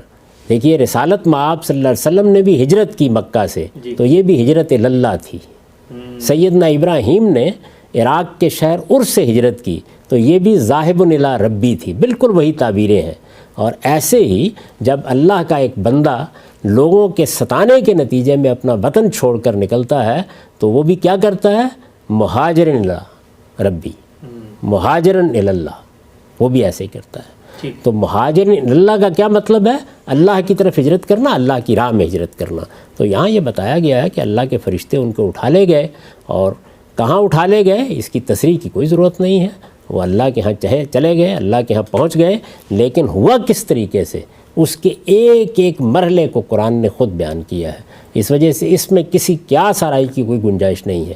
کوئی شخص یہاں یہ نہیں کہہ سکتا کہ وہ اپنی طرف سے الی السماء کے الفاظ داخل کر دے، وہ الفاظ یہاں موجود نہیں ہیں، یا اپنی طرف سے حین کے الفاظ داخل کر دے، وہ الفاظ یہاں موجود نہیں ہیں. قرآن مجید کے الفاظ سے تجاوز کر کے اس کی کوئی تفسیر آپ نہیں کر سکتے، اور یہ کوئی طریقہ نہیں ہے کہ آپ باہر ایک نقطہ نظر قائم کریں اور پھر قرآن مجید میں اس کو لے آئیں. قرآن مجید کے الفاظ کا دامن پکڑ کر باہر جائیں اور وہاں جا کر دیکھیں کہ اور کوئی بات اگر بیان ہوئی ہے تو ان الفاظ کے مطابق ہے یا نہیں. تو قرآن مجید نے تو اس میں کوئی کمی نہیں کی، ہر لحاظ سے واضح کر دیا. ٹھیک ہے ہم صاحب، آپ نے بڑی تفصیل سے اپنا نقطہ نظر اس پہ بتایا. یہ جو بات آپ نے فرمائی کہ یہ جو سورہ نساء 157 مقام ہے کہ اس میں کہا کہ اللہ نے ان کو اٹھا لیا، ہمارے علماء بھی جب سیدنا مسیح کی آمد ثانی کے قرآن مجید سے استدلال کو بیان کرتے ہیں تو اس آیت کے ساتھ ہی سورہ آل عمران کی وہ آیت پڑھتے ہیں جس کا آپ نے یہاں پر حوالہ دیا. لیکن آپ نے گفتگو میں حوالہ دیتے ہوئے جو ترجمہ کیا اس میں متوفیق یعنی توفع کا مطلب جو ہے وہ موت کر دیا. تو علماء کا استدلال تو جو اس بارے میں ہے وہ میں انشاءاللہ پیش کرتا ہوں، لیکن سب سے پہلے میں خود آپ کے اپنے استاد، اور یہ میں ان کا حوالہ اس لیے پیش کر رہا ہوں کیونکہ آپ کا ایک اصرار ہے کہ قرآن مجید کو اس کی زبان، بیان، نظم اور جملے کا در و بست، کلام کا سیاق، اس سب کی روشنی میں سمجھنا چاہیے. اور خود آپ نے اپنی تفسیر میں بھی اپنے استاد کے جا بجا حوالے دیے ہیں، تو میں ان کا ہی نقطہ نظر آپ کے سامنے رکھتا ہوں کہ یہ جو آپ نے لفظ کا ترجمہ کیا کہ انی متوفیق، میں تمہیں موت دوں گا، تو اس کے بارے میں ان کا کیا نقطہ نظر ہے؟ 3 باتیں انہوں نے کہی ہیں، چاہوں گا ایک ایک کر کے آپ کے سامنے رکھوں تاکہ آپ اسی وقت اس پہ تبصرہ کریں. یہ لکھتے ہیں کہ قرائن جو اس بات کے خلاف ہیں کہ اس کے معنی موت دینے کے لیے لیے جائیں. پہلی یہ کہ یہ موقع اللہ تعالیٰ کی طرف سے سیدنا مسیح علیہ السلام اور ان کے ساتھیوں کے لیے بشارت اور وعدہ نصرت کا ہے. جملہ رسولوں کی سرگزشت اس امر کی شاہد ہے کہ جب ان کی قوموں نے ان کے قتل کا ارادہ کیا تو اللہ تعالیٰ نے ان کو اپنی حفاظت و نصرت کی بشارت دی. یہاں بھی آیت پر نگاہ ڈالیے تو معلوم ہوگا کہ پوری آیت بشارت اور وعدہ نصرت ہی کی ہے. اس سیاق و سباق میں آخر یہ کہنے کا کیا محل ہے کہ میں تمہیں موت دینے والا ہوں؟ یہ تو وہی چیز ہے جس کے خواہاں یہود تھے. فرق صرف ذریعے کا ہوتا ہے کہ موت یہود کے ہاتھوں نہیں بلکہ قدرت کے ہاتھوں واقع ہوئی ہے. غام صاحب، یہ مولانا امین حسن اصلاحی کا پہلا نقطہ ہے. یہ فرماتے ہیں، آپ نے سن لیا کہ آپ والا معنی جو آپ نے دیا جائے تو یہ تو یہود کی بات ہے جو وہ چاہ رہے تھے موت دینا، تو اللہ نے بھی موت دے دی، تو بشارت کا موقع ہے. میں ان سے ایک ایک نقطہ جو آپ بیان کریں گے اس کا جواب دوں گا اور یہ بتاؤں گا کہ اس میں کہاں مغالطہ ہو رہا ہے. سب سے پہلے یہ بتائیے کہ چلیے استاد امامی کو لے لیں، انہوں نے پھر اس لفظ کا ترجمہ کیا ہے؟ کیا کہتے ہیں، کیا مطلب ہے اس کا؟ الاخذ بالتمام، یعنی پورا لے لینا. اخذ بالتمام، سب سے پہلے اس کو سمجھنا چاہیے. یہ عربی زبان کے بارے میں سمجھ لینا چاہیے کہ بہت سے علماء یہ بات کہہ دیتے ہیں کہ اس لفظ کے اصل معنی یہ ہے. لفظ کے اصل معنی جو بھی ہوں ان کی کلام میں کوئی حیثیت نہیں ہوتی. یہ کیا بات ہے؟ کسی لفظ کی حقیقت کیا ہے، یہ لسانیات کی بحث ہے. اچھا، یعنی اہل علم لفظ کے استعمالات کو دیکھ کر بعض اوقات یہ بتاتے ہیں کہ اصلاً یہ لفظ یہاں سے اپنے معنی پیدا کر رہا ہے. یہ لسانیات کی بحث ہے، فقہ اللغہ کی بحث ہے. لفظ کے معنی کیا ہے یہ استعمال طے کرے گا. اچھا، تو آپ کو بتانا پڑے گا کہ یہ اخذ بالتمام کے لیے استعمال ہوتا ہے، یعنی اس معنی میں اس کا استعمال اہل عرب کے ہاں ہے، اہل لغت اس کو بیان کرتے ہیں، کلام عرب میں اس کے کوئی شواہد موجود ہیں. میں یہاں کے اصول بیان کروں گا آپ. وہ یہ ہے کہ جس وقت آپ عربی زبان میں کسی فعل کو دیکھتے ہیں تو سب سے پہلے یہ دیکھنا چاہیے کہ وہ نسبت کیا ہے جس کے ساتھ وہ معنی دے رہا ہے. یعنی یہ نہیں ہوتا کہ آپ نے لفظ کے ایک معنی لے لیے اور جہاں چاہے اس کا اطلاق کر دیا. آپ اس کی تمام نسبتوں کو دیکھیں گے. بالعموم 3 نسبتیں ہوتی ہیں، یعنی یا اس کا مفعول کوئی امر بن رہا ہوگا، یا اس کا مفعول کوئی شے بن رہی ہوگی، یا اس کا مفعول انسان بن رہا ہوگا، کوئی جاندار بن رہا ہوگا، رجل کہیے وہ بن رہا ہوگا. تو جس وقت فعل آتا ہے تو وہ ان تینوں صورتوں میں الگ الگ معنی میں چلا جاتا ہے. یہ اس کے استعمالات ہیں. ٹھیک، یعنی کسی فعل کے یا کسی اسم کے معنی اگر آپ جاننا چاہتے ہیں تو آپ کو یہ بتانا پڑے گا کہ اہل عرب اس کو کس مفہوم میں استعمال کرتے ہیں. اچھا، تو میں آپ سے عرض کرتا ہوں یہ اقرب الموارد ہے. اب یہ دیکھیے کہ یہی فعل ہے، یہ فعل جو توفع ہے جو یہاں استعمال ہوا ہے، اس کو کس طریقے سے انہوں نے واضح کیا ہے. آپ جانتے ہیں کہ اقرب الموارد کی کیا حیثیت ہے عربی لغت میں. وہ کہتے ہیں توفع حقہ توفیہ اخذہ وافین، یعنی اگر حق کیا ہے؟ امر ہے. میں نے عرض کیا نا، یا امر ہوگا یا شے ہوگی یا رجل ہوگا، یہ امر ہے. تو وہ کہتے ہیں کہ اگر حق کس کا مفعول بنے گا تو اس کے معنی یہ ہوں گے کہ پورا حق لے لیا. ٹھیک، یہ دیکھیے یہاں اخذ بالتمام ہی کے معنی ہے، لیکن امر کے ساتھ، امر کے ساتھ، یہ فرد کے ساتھ نہیں ہے. مزید مثال دیتے ہیں، وَيُقال توفیت من فلان ما لیا الیہ، یعنی میں نے فلاں سے وہ سب لے لیا جو میرا اس پر حق بنتا تھا. مزید اس کی وضاحت کی ہے. اس کے بعد کہتے ہیں کہ یہی فعل مدت کے لیے بھی استعمال ہوتا ہے، یعنی توفل مدہ کیا ہے؟ بلغہا واستقبلہا، مدت کو پہنچ گئے. اب یہ جو مدت کے ساتھ معنی پیدا ہوتے ہیں یہ کسی اور کے ساتھ نہیں ہوں گے. اچھا، آگے مثال دیتے ہیں کہ توفی عدد القوم بھی بولا جاتا ہے، کہ عدہم کلہم، سب کے سب قوم کے لوگوں کو شمار کر لیا. وہی پوری کی پوری قوم کو شمار کر لیا. یہ سب معنی ہیں جن میں یہ فعل آتا ہے. اور آخر میں کہتے ہیں کہ توفی اللہ زیدن قبضہ روحہ. اچھا، رجل کے ساتھ، یعنی جب اللہ اس کا فاعل بنے گا اور انسان اس کا مفعول ہوگا تو اس کے معنی ہوں گے موت دے دی، قبضہ روحہ. اب ذرا دیکھیے، بل رفع اللہ الیہ، بلکہ اللہ نے اس کو اپنی طرف اٹھا لیا. یہی استعمال ہوا تھا. یہاں دیکھیے، انی متوفیق، فاعل کون ہے؟ اللہ تعالیٰ. کہہ رہے ہیں میں تجھے وفات دینے والا ہوں. اور مفعول کون ہے؟ سیدنا مسیح، یعنی ضمیر خطاب ہے نا، انی متوفیق کا، اس سے کون مراد ہے؟ سیدنا مسیح علیہ السلام. تو عربی زبان میں جس وقت اس فعل کا فاعل اللہ تعالیٰ ہے اور اس کے مفعول کے طور پر کسی انسان کا یا کسی جاندار کا ذکر ہو رہا ہے تو لازماً اس کے معنی یہی ہوں گے. اہل عرب اس کے سوا کسی چیز سے واقف نہیں ہے. اگر اس کے کوئی اور معنی یہاں کرنے کی کوشش کی جائے گی تو یہ احداث فی اللغہ ہوگا، یعنی یہ زبان میں، ادب میں ایک بدعت ہوگی. میں آپ سے عرض کرتا ہوں کہ یہ اصل معنی، لفظ کی حقیقت، یہ سب لسانیات کی بحثیں ہوتی ہیں. یہ بتانے کے لیے کی جاتی ہیں کہ لفظ پہ معنی کیسے پیدا ہو رہے ہیں، اہل زبان ان کو کیسے استعمال کر رہے ہیں. اس سے معنی نہیں متعین کیے جایا کرتے. جب آپ معنی متعین کرنا چاہیں گے تو آپ کو لازماً یہ بتانا پڑے گا کہ لفظ کس مفہوم میں استعمال ہوتا ہے. لفظ کی حقیقت جو بھی ہو، یعنی حقیقت میں اگر وہ استعمال ہوتا ہے تو استعمال کی مثال دیں. یہ دیکھیے صاحب اقرب المعارض نے کیا کیا ہے، استعمال کی مثالیں دے کے بتا دیا ہے کہ حق کس کا مفعول بنے گا تو یہ معنی ہوں گے، عدد اس کی مفعول بنے گا تو یہ معنی ہوں گے، المدہ اس کا مفعول بنے گا تو یہ معنی ہوں گے. لیکن اللہ اس کا فاعل ہے اور انسان اس کا مفعول ہے تو پھر اس کا مطلب ہے قبضہ روحہ، اس کی روح قبض کر لی، اس کو وفات دے دی. یہی غلطی ہمارے ہاں موجودہ زمانے میں بعض ان لوگوں نے بھی کی جنہوں نے لغات القرآن جیسی کتابیں لکھ کے قرآن کی تفسیر کرنا چاہیے. ان کی بھی بنیادی غلطی یہی ہے کہ وہ یہ اس چیز کو سمجھ نہیں سکے کہ کسی لفظ کی حقیقت یا اس کے معنی جب بیان کیے جا رہے ہوتے ہیں تو اس کا مطلب کیا ہوتا ہے. لفظ کی حقیقت یہ ایک ماہر لسانیات دریافت کر کے آپ کو بتاتا ہے تاکہ لفظ کو آپ پہچان سکیں، یہ جان سکیں کہ اس میں معنی کیسے پیدا ہوتے ہیں. وہ کس معنی میں استعمال ہوا ہے یہ ہمیشہ اہل زبان طے کرتے ہیں، یہ ان کا استعمال طے کرتا ہے. اور ایسا بھی نہیں ہو سکتا کہ آپ اس لفظ کے ساتھ کوئی صلہ استعمال ہوتا ہے، اس کے مفعول میں کوئی تبدیلی آتی ہے، وہ شے کے ساتھ ایک معنی دیتا ہے، وہ امر کے ساتھ ایک معنی دیتا ہے، اور آپ اس سب کچھ کو تبدیل کر کے امر کے معنی شے کے ساتھ لے لیں، شے کے معنی امر کے ساتھ لے لیں، اور جو امر اور شے کے معنی ہیں وہ رجل کے ساتھ لے لیں. یہ نہیں ہو سکتا.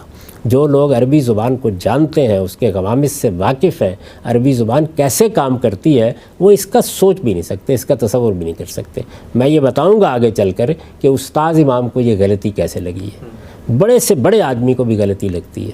خود وہ فرمایا کرتے تھے کہ ایک موقع پر انہوں نے مولانا عبد الرحمن محدث مبارک پوری، جن سے انہوں نے حدیث پڑھی ہے، ان کے سامنے ایک غلطی کی تو انہوں نے فرمایا کہ بھئی اصیل گھوڑا بھی کبھی پھسل جاتا ہے. تو اس میں کوئی شک نہیں کہ میں نے خود زبان کے یہ رموز اسرار انہی سے سیکھے ہیں. اور انہی سے یہ سمجھا ہے کہ زبان کیسے کام کرتی ہے، لغت کیسے کام کرتا ہے، مفردات کے معنی کیسے متعین کیے جاتے ہیں، جملوں کی تعریف کیسے کی جاتی ہے۔ اس وجہ سے انہی کے بتائے ہوئے اصولوں کی روشنی میں یہ نقد کر رہا ہوں کہ یہ لفظ انسانوں کے لیے اخذ بالتمام کے معنی میں استعمال ہی نہیں ہوتا، اس کی کوئی مثال نہیں ہے۔ اب آپ آئیے قرآن مجید میں اور پھر دیکھیے کہ قرآن مجید میں یہ لفظ کتنی مرتبہ استعمال ہوا ہے۔ یعنی یہی لفظ جو اس سورہ آل عمران کے اندر ہے توفع کا، یہ قرآن میں اور بھی جگہ انی متوفی کا میں جو یہ فعل استعمال ہوا ہے توفع کا، یہ قرآن مجید میں 10 جگہوں پر استعمال ہوا ہے۔ اچھا، یہ کوئی اجنبی لفظ نہیں ہے، یہ کوئی نادر لفظ نہیں ہے، یہ کوئی شاذ لفظ نہیں ہے، اور یہ معلوم ہے کہ قرآن مجید کا اپنے بارے میں یہ دعویٰ ہے کہ وہ بلسان عربی مبین نازل ہوا ہے۔ جی، یعنی وہ جب کوئی بات کرتا ہے تو معروف ترین اسالیب اختیار کرتا ہے، معروف الفاظ میں اپنا مدعا ادا کرتا ہے۔ اس نے اس لفظ کو کہاں کہاں استعمال کیا ہے، میں اس کی تفصیلات آپ کے سامنے رکھ دیتا ہوں، اور پھر خود فیصلہ کیجئے کہ قرآن مجید میں اس لفظ کو کسی دوسرے معنی میں لیا جا سکتا ہے۔ ایک ایک سورہ کو دیکھتے جائیے۔ سب سے پہلے سورہ نساء کی آیت 97 ارشاد ہے ان الذین توفاہم الملائکہ ظالمی انفسہم قالوا فیما کنتم، وہ لوگ کہ جن کو فرشتے اس حال میں وفات دیں گے کہ وہ اپنی جانوں پر ظلم ڈھائے ہوئے ہوں گے۔ دیکھ لیجئے، تمام تفسیروں کو نکال کے لے لیں، تمام ترجموں کو نکال کے دیکھ لیں، یہاں اس لفظ کے کوئی اور معنی کسی نے کیے ہیں۔ فرشتے ان کو وفات دیں گے، وہی توفاہم الملائکہ، وہی فعل استعمال ہوا، قالوا فیما کنتم، اور وہ پوچھیں گے ان سے کہ یہ تم کس صورتحال میں رہے۔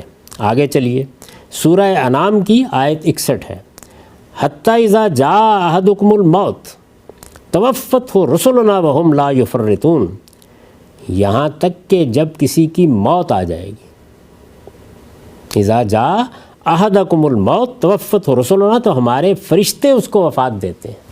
اچھا، اب یہاں دیکھیے کہ اذا جاء احدکم الموت، یہ الفاظ ہیں، اور اس کے بعد واضح کر دیا کہ توفتہ رسلنا، جس وقت موت کا وقت آ جاتا ہے، جب موت کی گھڑی آ جاتی ہے تو پھر ہوتا کیا ہے، ہمارے فرشتے اس کو وفات دیتے ہیں، بالکل اسی معنی میں، اور وہ اس میں کوئی کمی نہیں کرتے۔ اچھا، اس کے بعد سورہ محمد میں دیکھیے فَكَيْفَ إِذَا تَوَفَّتْهُمُ الْمَلَائِكَةُ يَضْرِبُونَ وُجُوهَهُمْ وَأَدْبَارَهُمْ، پھر کیا بنے گی اس وقت جس وقت ان کو فرشتے وفات دیں گے ان کے چہروں پر اور ان کی پیٹھ پر مارتے ہوئے۔ اچھا، یہ سورہ محمد تھی، سورہ محمد کی آیت 27۔ اس کے بعد مائدہ میں دیکھیے آیت 117 فَلَمَّا تَوَفَّيْتَنِي كُنْتَ أَنْتَ الرَّقِيبَ عَلَيْهِمْ، یہ مسیح علیہ السلامی کا قول ہے، بالکل وہی فعل انہوں نے استعمال کیا ہے وہاں یہ گفتگو کرتے ہوئے کہ جب اللہ تعالیٰ آپ نے مجھے اٹھا لیا، وہ موقع تھا نا، وہ کہتے جب اللہ تعالیٰ نے مجھے آسمان پر بلا لیا، وہاں وہی فعل استعمال کیا، زندہ بلا لیا۔ ہاں، فَلَمَّا تَوَفَّيْتَنِي، کہ پروردگار جب آپ نے مجھے وفات دے دی، كُنْتَ أَنْتَ الرَّقِيبَ عَلَيْهِمْ، پھر آپ ہی ان پر نگران رہے ہیں۔ سورہ نحل میں دیکھیے، سورہ نحل کی آیت 28 ہے الَّذِينَ تَتَوَفَّاهُمُ الْمَلَائِكَةُ ظَالِمِي أَنفُسِهِمْ، یہ لوگ کہ جن کو ملائکہ فرشتے وفات دیتے ہیں اس حال میں کہ یہ اپنی جانوں پر ظلم ڈائے ہوئے ہوتے ہیں۔ یہاں بھی دیکھیے اسی مفہوم میں الَّذِينَ تَتَوَفَّاهُمُ الْمَلَائِكَةُ الطَّيِّبِينَ يَقُولُونَ سَلَامٌ عَلَيْكُمْ، یہ اسی سورہ نحل کی آیت 32 ہے۔ اس میں کیا کہا ہے، یہ لوگ کہ جن کو فرشتے وفات دیتے ہیں اس طرح کہ وہ ان کے استقبال کے لیے کھڑے ہوتے ہیں، پاکیزہ روحیں، آئیے، خیر مقدم، آپ پر اللہ کی سلامتی ہو۔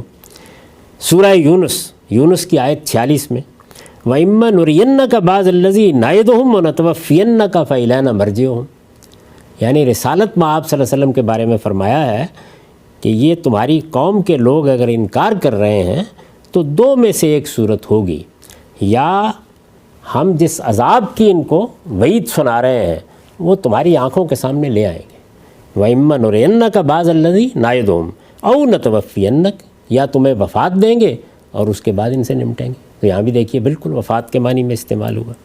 پھر اس کے بعد سورہ رعد کی 40 آیت ہے، اس میں بھی بالکل وہی مضمون ہے وَإِمَّا نُرِيَنَّكَ بَعْضَ الَّذِي نَعِدُهُمْ أَوْ نَتَوَفِّيَنَّكَ، بالکل وہی الفاظ وہی بات یہاں بھی رسالت مآب صلی اللہ علیہ وسلم کے معاملے میں دہرائی ہے۔ سورہ غافر آیت 77 ہے، فَإِمَّا نُرِيَنَّكَ بَعْضَ الَّذِي نَعِدُهُمْ أَوْ نَتَوَفِّيَنَّكَ فَإِلَيْنَا يُرْجَعُونَ، وہی الفاظ وہی بات پھر وہی فعل استعمال کیا ہے۔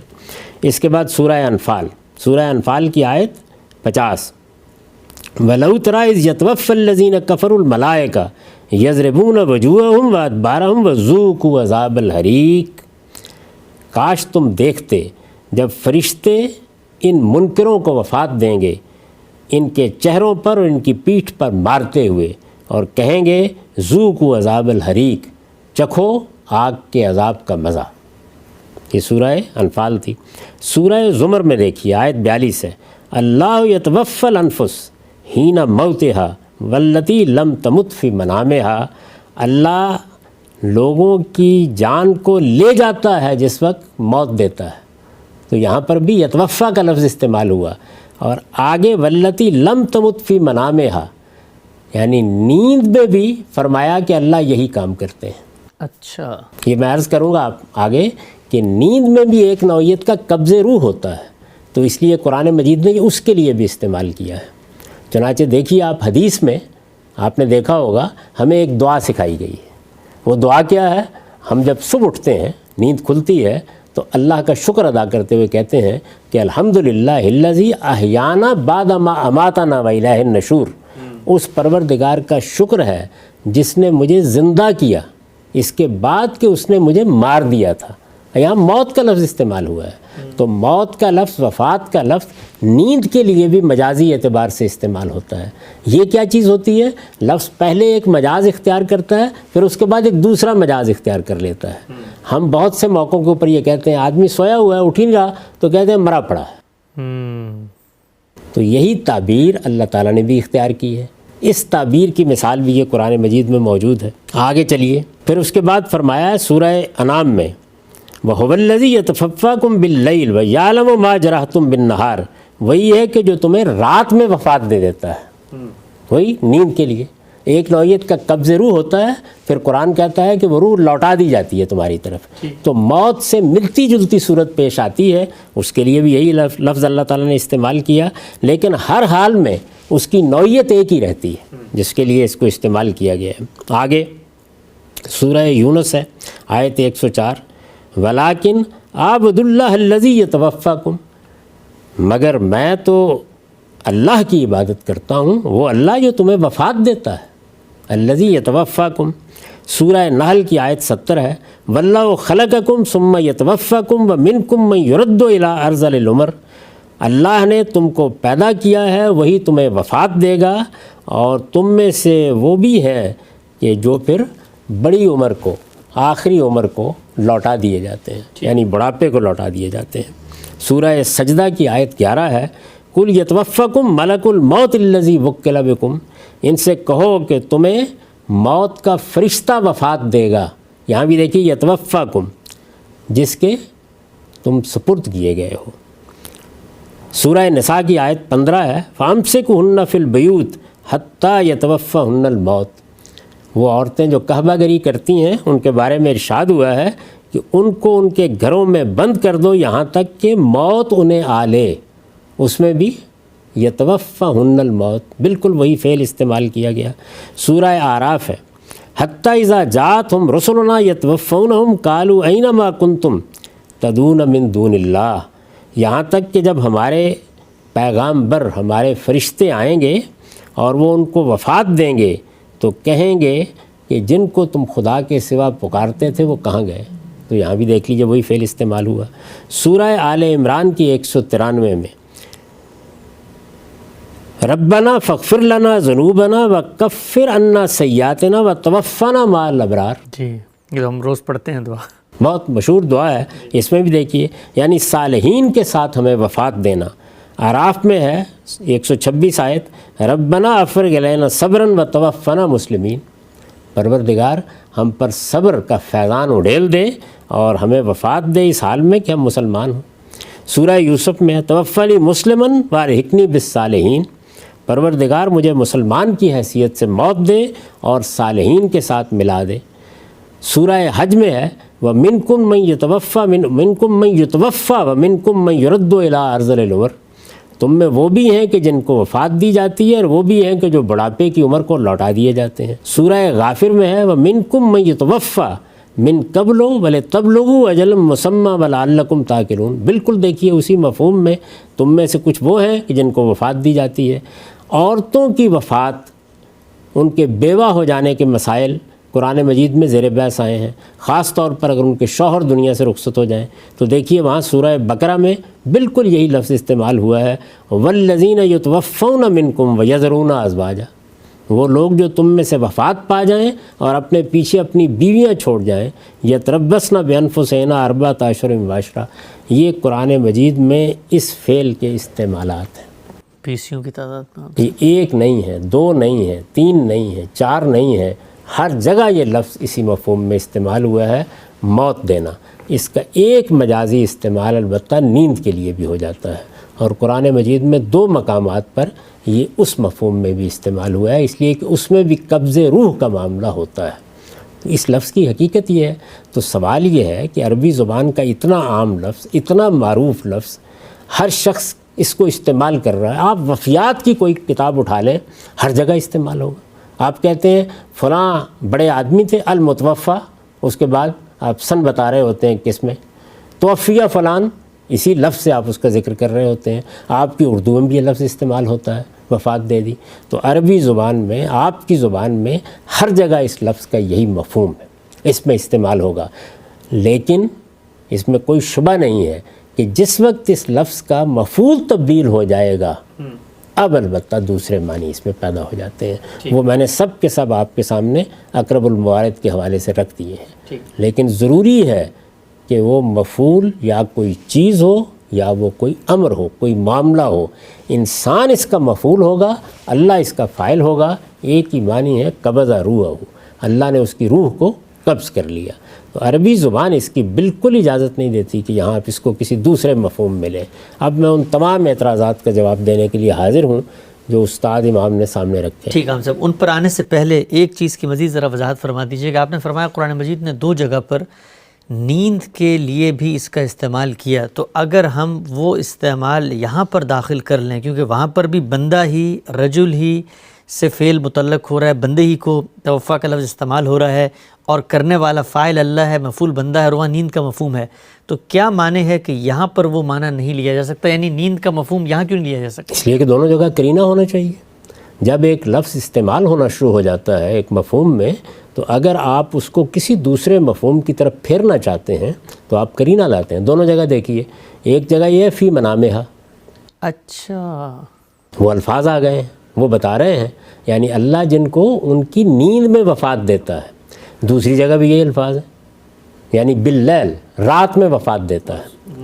تو ہم بھی ایسے بولتے ہیں۔ میں نے ابھی آپ کو دعا کی مثال دی، جب میں صبح اٹھ کر یہ دعا پڑھتا ہوں اور یہ جانتا ہوں کہ یہ خدا کے پیغمبر نے صبح اٹھ کر پڑھنے کے لیے سکھائی ہے، تو اس موقع پر میرے احوال قرینہ بن جاتے ہیں۔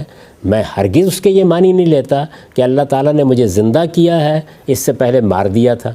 یعنی وہاں ظاہر ہے کہ موت کا لفظ استعمال ہو رہا ہے رات کو سونے کے لیے، حیات کا لفظ استعمال ہو رہا ہے صبح اٹھنے کے لیے۔ الحمدللہ الذی احیانا بعد ما اماتنا والیہ النشور۔ تو وفات اور موت کے الفاظ مجازی طور پر نیند کے لیے استعمال ہوتے ہیں۔ یہ دنیا کی بہت سی زبانوں میں استعمال ہو جاتے ہیں، عربی زبان میں بھی استعمال ہوتے ہیں۔ تو میں پھر وہی بات عرض کروں گا کہ آپ جب کسی لفظ کے معنی بیان کرنا چاہتے ہیں تو آپ کو بتانا پڑے گا کہ اہل زبان اس کو کہاں استعمال کرتے ہیں۔ میں نے یہ قرآن مجید سے دسیوں مقامات آپ کے سامنے رکھ دیے ہیں۔ دراز نفسی کی ہے، طول کلام بھی ہوا ہے، لیکن کیوں؟ اس لیے کہ ایک قرآن مجید کے اندر معروف استعمال ہے جس کو آپ اس کی جگہ سے ہٹا رہے ہیں، اس کے لیے قرینہ کیا ہے یہاں پہ؟ وہ قرائن جو آپ بیان فرما رہے ہیں، جو استاد امام نے بیان فرمائے ہیں، ان میں سے ایک ایک کے بارے میں عرض کروں گا کہ کیا غلطی لگی ہے۔ لیکن یہ نہیں ہو سکتا کہ آپ کسی لفظ کے معنی بیان کریں اور اس کے بعد یہ کہیں کہ اس لفظ کے یہ معنی میں پیدا کر رہا ہوں، اس کی حقیقت کو سامنے رکھ کے۔ اس لفظ کی حقیقت کو سامنے رکھ کے معنی پیدا کرنے کا آپ کا اختیار نہیں ہے۔ لفظ اہل زبان جس جس معنی میں استعمال کرتے ہیں ان کو سامنے رکھ کر لفظ کی حقیقت آپ بیان کر سکتے ہیں۔ یہ الٹ صورتحال ہے۔ وہ جو حقیقت بیان کی جاتی ہے وہ لفظ کے فہم کے لیے ہوتی ہے، وہ لفظ کے اندر اتارنے کے لیے ہوتی ہے، اس سے معنی میں کوئی تبدیلی نہیں آتی۔ یعنی لٹرل میننگ کیا تھا، آغاز کہاں سے ہوا اور کیا کیا اس کے آگے پھر استعمال؟ یہ میں نے کہا وہ فقہ اللغہ ہے، یعنی آپ کو یہ بتایا جاتا ہے کہ عربی زبان میں الفاظ کے اندر معنی کیسے پیدا ہوتے چلے گئے۔ تو چنانچہ بہت سے لوگوں نے یہ کارنامہ کیا کہ انہوں نے لفظ کی حقیقت کی بحث سامنے رکھی، وہ یہ نہیں جانتے تھے کہ یہ لسانیات کی بحث ہے، اور اس کے بعد کیا کیا، اپنی طرف سے لفظ کے ایک معنی بنا دیے۔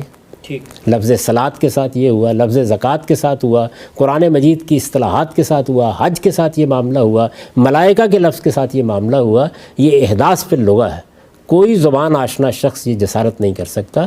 تو اس وجہ سے لفظ کے حقیقت کیا ہے، لفظ کے اندر وہ کیا چیز تھی جس نے سب معنی کا احاطہ کر لیا ہے، اس کو جاننا لسانیات کا موضوع ہے۔ لیکن لفظ کس معنی میں استعمال ہوا ہے اس کے لیے آپ کو بتانا پڑے گا، اہل زبان نے اس کو کہاں استعمال کیا ہے، اس استعمال کی مثال دیں گے تو آپ کی بات قابل اعتنا ہوگی، اور آپ کے سامنے ایک ماہر لغت نے اس کے استعمال کی مثالیں دے کے بتا دیا ہے کہ حق اس کا مفعول بنے گا تو یہ معنی ہوں گے، عدد اس کا مفعول بنے گا تو یہ معنی ہوں گے، اور اسی طرح سے جب اللہ فاعل ہوگا اور بندے اس کا مفعول ہوں گے تو وہ قبضہ روح کے معنی میں ہوگا۔ ٹھیک، ہم سب آخری بات اس نقطے کے پر یہ بتا دیجئے کہ جتنی آیتیں آپ نے یہاں پڑھی، کافی زیادہ آیتیں تھیں درجنوں، تو یہ قرآن مجید، ویسے تو اب ظاہری بات ہے سننے والے دیکھیں گے کہ علماء ان آیتوں میں توفہ کے لفظ کا معنی کیا کریں، لیکن آپ کی علم کی حد تک وہاں پر کیا علماء کرام بھی موت کا معنی کر رہے ہیں باقی جگہوں پہ؟ ایک جگہ بھی اس سے مختلف معنی نہ ہو سکتے ہیں، نہ کسی نے آج تک کیے۔ اچھا، کیونکہ وہ تو معنی ہی بدل جائے گا، فرشتے موت دیتے ہیں تو کیا مطلب فرشتے کسی جگہ کوئی کرنے کی جسارت نہیں کر سکتا۔ کوئی ترجمہ اٹھا لیجیے، یعنی بریلوی علماء کا ترجمہ، دیوبندی علماء کا ترجمہ، مولانا سید ابواللہ صاحب مودودی کا ترجمہ، یہ سب کے سب لوگ مانتے ہیں، نزول مسیح کو بھی مانتے ہیں، رفع مسیح کو بھی مانتے ہیں، لیکن کسی ایک مقام پر بھی یہ لفظ میں نے آپ کو بتایا نا کہاں کہاں استعمال ہوا ہے، کیا کسی نے اخذ بالتمام کا مطلب کیا ہے، کیا کسی نے پورا کا پورا لے لینے کا مطلب کیا ہے؟ پورا کا پورا لے لینا اس لفظ کی حقیقت ہے، یہ اس کے معنی نہیں ہے۔ معنی کب متعین ہوں گے؟ جب آپ اس کے ساتھ اس کا فاعل لائیں گے، اس کا مفعول لائیں گے، پھر بتائیں گے کہ دیکھیے اہل زبان اس لفظ کو اس طرح استعمال کرتے ہیں۔ یہ طریقہ ہے، یہی بات ہے جس کے بارے میں نے پرویز صاحب کے طریقے پر تبصرہ کرتے ہوئے آپ کو بتایا تھا۔ خود استاد امام نے کہا کہ انہیں عربی زبان اپنے گھر میں بیٹھ کے بنائی ہے۔ وہ کیا چیز ہے جو بنائی ہے؟ وہ یہ ہے کہ لفظ کی حقیقت جو اہل لغت بیان کرتے ہیں اس کو سامنے رکھ کر لفظ میں نئے معنی پیدا کر دیے۔ یہ جسارت آپ نہیں کر سکتے۔ عربی زبان ہو، اردو زبان ہو، آپ یہ بتائیں گے کہ یہاں یہ لفظ اس مفہوم میں استعمال ہوا ہے۔ ہماری اردو میں اس کی مثال دیکھیے، لفظ انتقال ہے۔ انتقال کی حقیقت کیا ہے؟ ایک جگہ سے دوسری جگہ جانا۔ لیکن جس وقت آپ میرے گھر آتے ہیں اور مجھ سے پوچھتے ہیں کہ والد صاحب نظر نہیں آ رہے، اور میں آپ سے کہتا ہوں والد صاحب تو انتقال فرما گئے، میرے اس جملے میں کیا کوئی دوسرے معنی ہو سکتے ہیں؟ حالانکہ انتقال کا لفظ اور منتقل ہونے کا لفظ دوسرے مفہوم میں بھی استعمال ہوتا ہے اردو زبان میں۔ اگر میں اس کو استعمال کرنا چاہوں تو مجھے قرینہ لانا پڑے گا۔ وہ کیا ہوگا؟ میں یہ کہوں گا کہ والد صاحب تو ملتان سے لاہور انتقال فرما گئے ہیں، اور یہ تعریض کا جملہ یا طنز کا جملہ یا تفنن طبع کا جملہ سمجھا جائے گا۔ پھر بھی میں لفظ کو ایسے استعمال نہیں کر سکتا۔ تو اصل چیز یہ ہے کہ زبان کو بولتے وقت لفظ کس مفہوم میں استعمال کیا جاتا ہے، غالب نے کس معنی میں استعمال کیا، میر نے کس معنی میں استعمال کیا، میر امن نے کس معنی میں استعمال کیا، حالی اور شبلی نے کس معنی میں استعمال کیا، اہل زبان کے استعمالات ہوتے ہیں یا جو معروف لغت ہوتا ہے تو ہر شخص اس کو استعمال کر رہا ہوتا ہے۔ ہماری اردو میں بھی ایسے ہی ہے۔ تو آپ لفظ انتقال کو وفات دینے کے معنی میں یا وفات پانی کے معنی میں استعمال کرتے ہیں نا، اردو زبان کا عام لفظ ہے، لیکن آپ جس وقت کوئی جملہ بولتے ہیں تو اگر آپ حقیقت کی طرف لوٹانا چاہیں گے اس کو یا دوسرے معنی کی طرف لے جانا چاہیں گے تو آپ کو قرینہ پیدا کرنا۔ ٹھیک ٹھیک۔ چنانچہ دیکھیے قرآن مجید نے جب اس کو نیند کے لیے استعمال کیا ہے تو فی منامہا کا، تو دونوں جگہ وہ قرینہ پیدا کیا ہے جس کے بعد وہ اس معنی میں استعمال ہوا ہے۔ یہ کوئی طریقہ نہیں ہوتا کہ آپ لغت کو اٹھائیں اور اٹھا کر وہاں سے ایک حقیقی معنی نکالیں تو وہ حقیقی معنی کی آپ کو مثال دینی پڑے گی کہ اس میں استعمال ہوتا ہے یا نہیں ہوتا. تو میں پوری ذمہ داری کے ساتھ یہ کہتا ہوں کہ اس لفظ کا فاعل جب اللہ تعالیٰ ہوتا ہے اور اس کا مفعول جب انسان اور اس کے بندے ہوتے ہیں تو یہ وفات دینے کے سوا، قبض روح کے سوا کسی مفہوم میں استعمال نہیں ہوتا. ٹھیک ہے ہم صاحب، بڑی آپ نے خوبصورتی سے، بڑی تفصیل سے وضاحت کی اس لفظ کی کہ اس لفظ کے استعمالات کیا ہیں، اور استعمال ہی ہے، اور استعمال کس کے ساتھ ہو رہا ہے وہی طے کرے گا کہ لفظ کا معروف معنی کیا ہے. بڑھتے ہیں آگے اور خاتمے کی طرف، آج کی نشست کا وقت بھی زیادہ ہو رہا ہے. میں ایک ایک کر کے پڑھ تو میں نے دیا تھا، خلاصہ رکھ دیتا ہوں. استاد امام آپ کے لکھتے ہیں کہ موت کا معنی توفیٰ سے، لوگ بھول گئے ہوں گے، آپ دوبارہ پڑھ دیں. میں دوبارہ پڑھ دیتا ہوں جی. ابھی تو میں نے صرف جو معنی کیے گئے ہیں اخذ بالتمام کے پورا لے لینا، اس پر تبصرہ کیا ہے کہ وہ لفظ کی حقیقت ہے، لفظ کے معنی نہیں ہے. ٹھیک. اور لفظ اپنی حقیقت میں کبھی استعمال نہیں ہوتا، کوئی لفظ بھی استعمال نہیں ہوتا. یہ حقیقت تو اصل میں ماہرین لسانیات کی دریافت ہوتی ہے اور کچھ بھی نہیں ہوتا. اہل زبان کبھی اس کو استعمال نہیں کر رہے ہوتے. وہ جس مفہوم میں استعمال کرتے ہیں اس کی نظیر دینی پڑے گی، اس کو ثابت کرنا پڑے گا، اس کے بعد آپ کہہ سکتے ہیں کہ یہ لفظ یہاں اس معنی میں استعمال ہوا ہے. لیکن اب جو قرائن ہے بتائیے مجھے. ٹھیک ہے ہم صاحب، ابھی جو آپ نے بات فرمائی اس پہ ایک چیز ذہن میں آئی. ہم اردو میں جب زمین کے بارے میں کہتے ہیں، ہمارے یہاں گاؤں دیہاتوں میں جب وہ کرتے ہیں خرید فروخت، تو کہتے ہیں ہم زمین کا انتقال کروانے جا رہے ہیں. اب زمین کے انتقال میں جو معنی پیدا ہو رہا ہے، تو کوئی شخص اٹھ کے کہے کہ زمین کے انتقال کا معنی ہوتا ہے زمین منتقل کرنا، تو اب انتقال کا معنی ہر جگہ پہ منتقل کرنے لیا جائے گا. بہت اچھی مثال آپ نے دی. یہی میں بتانے کی کوشش کر رہا ہوں کہ یہ دیکھیے لفظ میں وہ کرینہ آئے گا. زمین کے لیے جب وہ استعمال ہوگا تو اس کا مطلب ہوگا ملکیت کی دستاویز میں تبدیلی کرنا. آپ اس معنی کو وہاں سے اٹھائیں کہ دیکھیے جی یہ تو استعمال ہوتا ہے اور انسانوں کے لیے کر دیں. تو نہ ہماری اردو اس کی اجازت دیتی ہے، نہ انگریزی زبان اس کی اجازت دیتی ہے، نہ عربی زبان اس کی اجازت دیتی ہے. اگر آپ یہ کام کریں گے تو میں پھر بار بار عرض کر رہا ہوں کہ آپ ایک زبان میں بدعت ایجاد کریں گے. یہ بڑا گناہ ہے کہ آپ یہ معاملہ کریں. تاہم غلطی بڑے سے بڑے آدمی کو بھی لگ سکتی ہے. علوم فنون کے اطلاق میں غلطیاں لگتی ہیں.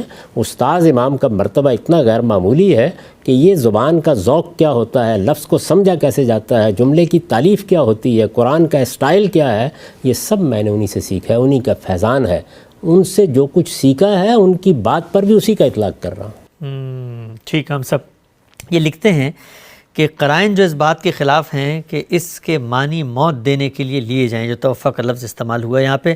پہلا لکھتے ہیں ایک یہ کہ موقع اللہ تعالیٰ کی طرف سے سیدنا مسیح علیہ السلام اور ان کے ساتھیوں کے لیے بشارت اور وعدہ نصرت کا ہے. جملہ رسولوں کی سرگزشتیں اس امر کی شاہد ہیں کہ جب ان کی قوموں نے ان کے قتل کا ارادہ کیا تو اللہ تعالیٰ نے ان کو اپنی حفاظت و نصرت کی بشارت دی. یہاں بھی آیت پر نگاہ ڈالیے تو معلوم ہوگا کہ پوری آیت بشارت اور وعدہ نصرت ہی کی ہے. اس سیاق و سباق میں آخر یہ کہنے کا کیا محل ہے کہ میں تمہیں موت دینے والا ہوں؟ یہ تو وہی چیز ہوتی ہے جس کے خواہاں یہود تھے. فرق صرف ذریعے کا ہوتا کہ موت یہود کے ہاتھوں نہیں بلکہ قدرت کے ہاتھوں واقع ہوتی. اس لیے کہ استاد امام کی اس جانب توجہ نہیں ہوئی کہ رافع و الیہ کا مطلب کیا ہے.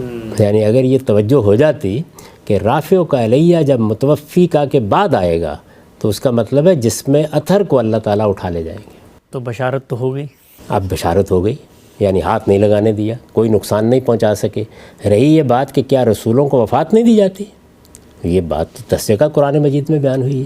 ابھی میں نے آپ کے سامنے آیتیں رکھی ہیں. خود رسول اللہ کے بارے میں اللہ تعالیٰ نے فرمایا ہے کہ امن اور ینک بعض الذین نعدہم ونتوفینک، اور یہ مضمون 3-4 جگہوں پر آیا ہے کہ ہم دو میں سے ایک معاملہ کریں گے، یا تمہارے سامنے وہ سب کچھ لے آئیں گے جس کا ہم وعدہ کر رہے ہیں، جس کی وعید سنا رہے ہیں، اور یا وفات دیں گے تمہیں.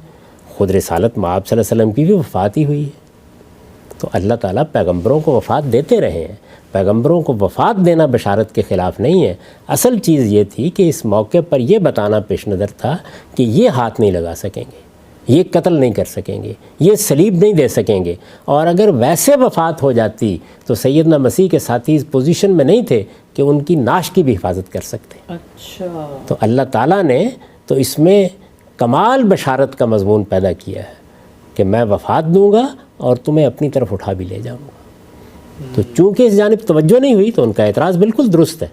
لیکن اگر یہ بات واضح ہو جائے کہ معاملہ ہوا کیا اصل میں، تو پھر یہ بشارت ہی بشارت ہے. ٹھیک. اچھا صاحب یہ آپ نے فرمایا کہ رسولوں کو وفات تو دی جاتی ہے، خود آپ نے آیت پڑھی رسول اللہ صلی اللہ علیہ وسلم کے بارے میں، کہا اما نرینک کا بعض الذی نعدہم، لیکن رسول اللہ صلی اللہ علیہ وسلم کو جب یہود نے مارنے کی کوشش کی، ان پہ پتھر گرانے کی، اس وقت تو اللہ میاں نے بچا لیا نا وہاں پر، تو ان کے ذریعے سے وفات نہیں دی جاتی، اللہ خود وفات دیتا ہے، یہ بات تو واضح ہے نا؟ بالکل ٹھیک ہے، تو یہاں بھی خود ہی دی ہے، اللہ نے وفات دی، اللہ نے ان کے جسم کو اٹھوا لیا، فرشتے اس کو لے گئے.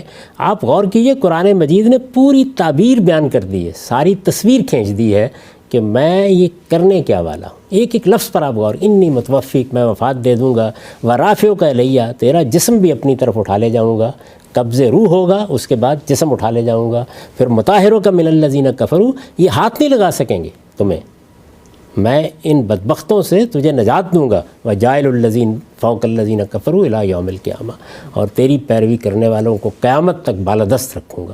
یہ بہت بڑی پیشین گوئی ہے، بہت بڑی بشارت ہے، حرف حرف پورا ہوا اس کا. ٹھیک. ہم صاحب دوسرا جو نقطہ مولانا امین حسن اصلاحی نے اپنی تفسیر تدبر قرآن میں آل عمران کی آیت کے تحت لکھا ہے، وہ یہ کہ دوسرا یہ، اگر اس لفظ سے یہاں موت دینا مراد ہے تو اس کے بعد رافعک الیہ کے الفاظ بالکل غیر ضروری ہو کر رہ جاتے ہیں. آخر یہ کہنے کا کیا فائدہ ہے کہ میں تمہیں موت دینے والا اور اپنی طرف اٹھا لینے والا ہوں؟ موقع دلیل یہ ہے کہ یہاں متوفیکہ کے بعد رافعک الیہ کے الفاظ توفیٰ کے مفہوم کو واضح کر رہے ہیں کہ تمہاری توفیٰ کی شکل یہ ہوگی کہ میں تمہیں اپنی طرف اٹھا لوں گا. یہ بھی دیکھیے، جو میں نے اس کی تعویل کر دی ہے اور جو بتا دیا اس کے بعد یہ اعتراض خود ختم ہو جاتا ہے. یعنی متوفیق پہلے مرحلے کو بیان کر رہا ہے جس میں قبض روح ہوگا، رافعک الیہ دوسرے مرحلے کو بیان کر رہا ہے. اگر رافعک الیہ نہ آتا تو پھر مولانا کا اعتراض ٹھیک کر، توفیٰ کرنے کے بعد اصل کام جو نصرت و بشارت کا تھا وہ تو رافعک الیہ میں ہوا، وہ اسی میں ہوا ہے. یعنی اللہ تعالیٰ نے جب ان کے جسم اطہر کو اپنی طرف اٹھا لیا، فرشتے اسے اٹھا لے گئے، تو اصل بشارت یہی تھی. وہ تذلیل کرنا چاہتے تھے، تحقیر کرنا چاہتے تھے، اللہ تعالیٰ نے ان کو ہاتھ بھی نہیں لگانے دیا. لیکن یہ سب ہوا کیسے؟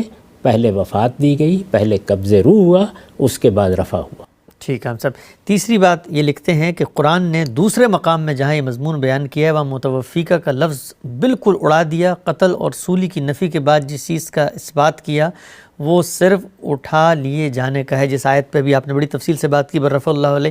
تو مولانا یہ کہتے ہیں کہ یہ اصل میں سورہ آل عمران میں اجمال ہے اور تفصیل وہاں ہے، وہاں بتا دیا ہے، وہاں موت کا ذکر ہی نہیں ہے، اور وہاں اللہ نے کہا ہے کہ ہم نے تو اٹھا لیا. سر بالکل الٹ ہے، یہاں تفصیل کر دی گئی تھی، بتا دیا گیا تھا معاملہ کیسے ہوگا، اس لیے وہاں اس کی تفصیل کی ضرورت ہی نہیں تھی. وہاں وہی الفاظ بالکل درست ہیں، بل رفع اللہ علیہ، اس لیے کہ واقعہ اصل میں جو غیر معمولی ہوا ہے وہ وہی تو ہوا ہے، اور اس کا بیان آ چکا ہے. اس کا بیان یعنی وہ ہوا کیسے، وہ کس ترتیب سے ہوا، پہلے کیا ہوا، بعد میں کیا ہوا، یہ سب تو اللہ تعالیٰ یہاں بیان کر چکے ہیں. یہاں تو اس تعبیر کے ساتھ بیان کر چکے ہیں کہ میں نے فیصلہ کیا ہے کہ میں یہ معاملہ اس طریقے سے کروں گا. تو وہاں پر بالاجمال یہ بتا دیا کہ یہ ہوا، اور صرف وہی الفاظ اس لیے رکھے کہ اصلاً وہی بات تھی. تو زیر بحث یہ تو ہے ہی نہیں، یعنی میں اس سے اختلاف نہیں کر رہا کہ اٹھا نہیں لیا گیا. اٹھا لیا گیا، کس کو اٹھا لیا گیا؟ جسد اطہر کو اٹھا لیا گیا، قبض روح کے بعد اٹھا لیا گیا. تو یہ پوری بات ہے، ایک ایک لفظ کا آپ حق ادا کیجئے. تو قرآن مجید نے گویا پوری بات کی وضاحت کر دی ہے کہ ان کے ساتھ ہوا کیا. ٹھیک ٹھیک ٹھیک. اچھا ہم سب سمیٹتے ہیں گفتگو کو، آج کی نشست کا وقت بھی ہمارا ختم ہو رہا ہے. یہ جو میں نے آپ کے سامنے آج پہلی آیت رکھی، اور بھی کئی آیات ہیں جن کے بارے میں ہمارے علماء کرام کا یہ کہنا ہے کہ بالکل بلو پرنٹس مل چکے ہیں سیدنا مسیح کے آنے کی ان آیات میں. تو خلاصہ کریں اپنی گفتگو کا. یہ جو پہلی آیت میں نے آپ کے سامنے رکھی سورہ نساء کی، جس میں کہا کہ اللہ نے ان کو اٹھا لیا، تو اس میں کہیں پر یہ نہیں ہے کہ زندہ اٹھا لیا، کہیں پر یہ نہیں ہے کہ موت نہیں دی گئی. اس کی تفصیل آپ فرماتے ہیں کہ آل عمران میں آ چکی ہے اور کہا کہ ہم نے موت دے دی ہے. تو مجھے ذرا یہ بتائیے گا کہ آپ نے بھی یہی آیت سے استدلال کیا تھا اپنی کتاب میزان میں، یہی آیت سورہ آل عمران کی پڑھی تھی، اور ایک اور دوسرے پہلو سے کہا تھا کہ قیامت تک کا لاہ عمل بیان ہو رہا ہے، یہ بہترین موقع تھا بتانے کا. تو آپ جس آیت سے عدم اطمینان کا اظہار کر رہے ہیں، علماء اس سے دلیل لے کے آ رہے ہیں، اور دلیل کی آپ نفی کر رہے ہیں کہ توفیٰ کا لفظ اس میں آ گیا ہے. تو یہ آیت کیا نزول مسیح کے، آپ کو لگتا ہے کہ نزول مسیح کی تائید میں پیش کرنے کی کوئی آیت بنتی ہے کسی طریقے سے؟ دیکھیے جس طریقے سے لوگوں نے اس کو سمجھا ہے اس میں ظاہر ہے کہ باہر کی بہت سی چیزیں ہیں، کچھ روایات ہیں، کچھ خود اہل کتاب کے مضمومات ہیں، ان کو سامنے رکھ کر تفسیر کر لی گئی ہے. تو میرے نزدیک آپ کو ترتیب الٹنی چاہیے. آپ پہلے اللہ کی کتاب میں جائیں, پھر دیکھیں بات کیا بیان کی گئی ہے, اس کے بعد معلوم کریں کہ اہل کتاب کیا کہتے ہیں, مسیحی کیا کہتے ہیں. اب آپ کی سمجھ میں یہ بات آ گئی ہوگی کہ چونکہ وفات دے کر ان کے جسم اطہر کو اٹھایا گیا تو اس سے زندہ اٹھا لیے گئے کی داستان وجود میں آ گئی. اچھا, واضح بات ہے, اس لیے کہ کسی نے نعش نہیں دیکھی, کسی نے یہ نہیں دیکھا کہ جنازہ پڑھا گیا ہے, کسی نے نہیں دیکھا کہ تدفین ہوئی ہے. جب یہ نہیں ہوا تو اس کا مطلب کیا ہوا؟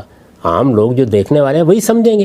قرآن مجید نے جس طریقے سے سلیب کے معاملے میں ان کو غلطی لگی, یعنی یہ معلوم ہوتا ہے نا کہ وہ تو دیکھ رہے تھے اپنی طرف سے کسی کو سلیب دی گئی ہے اور انہوں نے دی سلیب. قرآن مجید نے بتایا کہ نہیں, معاملہ مشتبہ ہو گیا. یہاں بھی یہی ہوا ہے, یہاں پر بھی یہی ہوا ہے, پورے معاملے میں اشتباہ ہو گیا. یعنی سلیب کسی اور کو دے دی, سیدنا مسیح کو اللہ تعالیٰ بچا لے گئے. وہ یہ سمجھتے رہے کہ ہم ان کو قتل کر رہے ہیں یا سلیب دے رہے ہیں. اللہ نے وفات دی اور اٹھا لیا, لیکن چونکہ جسم اطہر کو بھی اٹھا لیا تو اس لیے عام طور پر یہ بات رائج ہو گئی کہ ان کو زندہ اٹھا لیا گیا. پھر وہ داستان سرائی بات کو کہیں سے کہیں پہنچا دیتی ہے. اللہ کی کتاب قرآن مجید کو اگر آپ بنیاد بنا کر باتوں کو سمجھنا چاہیں تو کوئی ابہام باقی نہیں رہتا. ٹھیک ہے, ہم سب وقت ہمارا یہاں پہ ختم ہوتا ہے. پہلی آیت پر آج ہم نے آپ سے بات کی ہے, اور بھی بہت ساری آیات ہیں جن میں یہی کہا جاتا ہے کہ سیدنا مسیح کی آمد ثانی کے دلائل اس میں رکھ دیے گئے ہیں. مثلا آپ قیامت کی نشانی ہیں. اس طرح کہا گیا قیامت سے پہلے تمام اہل کتاب آپ پر ایمان لے آئیں گے. پھر یہ بتایا گیا کہ آپ جو ہیں وہ 40 سال کی عمر میں گفتگو بھی کریں گے. قرآن مجید کی وہ مقامات کیا ہیں, ان پر آپ کی کیا آراء ہے, انشاءاللہ اگلی نشست میں اس کو ہم زیر بحث لاتے ہیں. اب تک آپ کے وقت کا بہت شکریہ.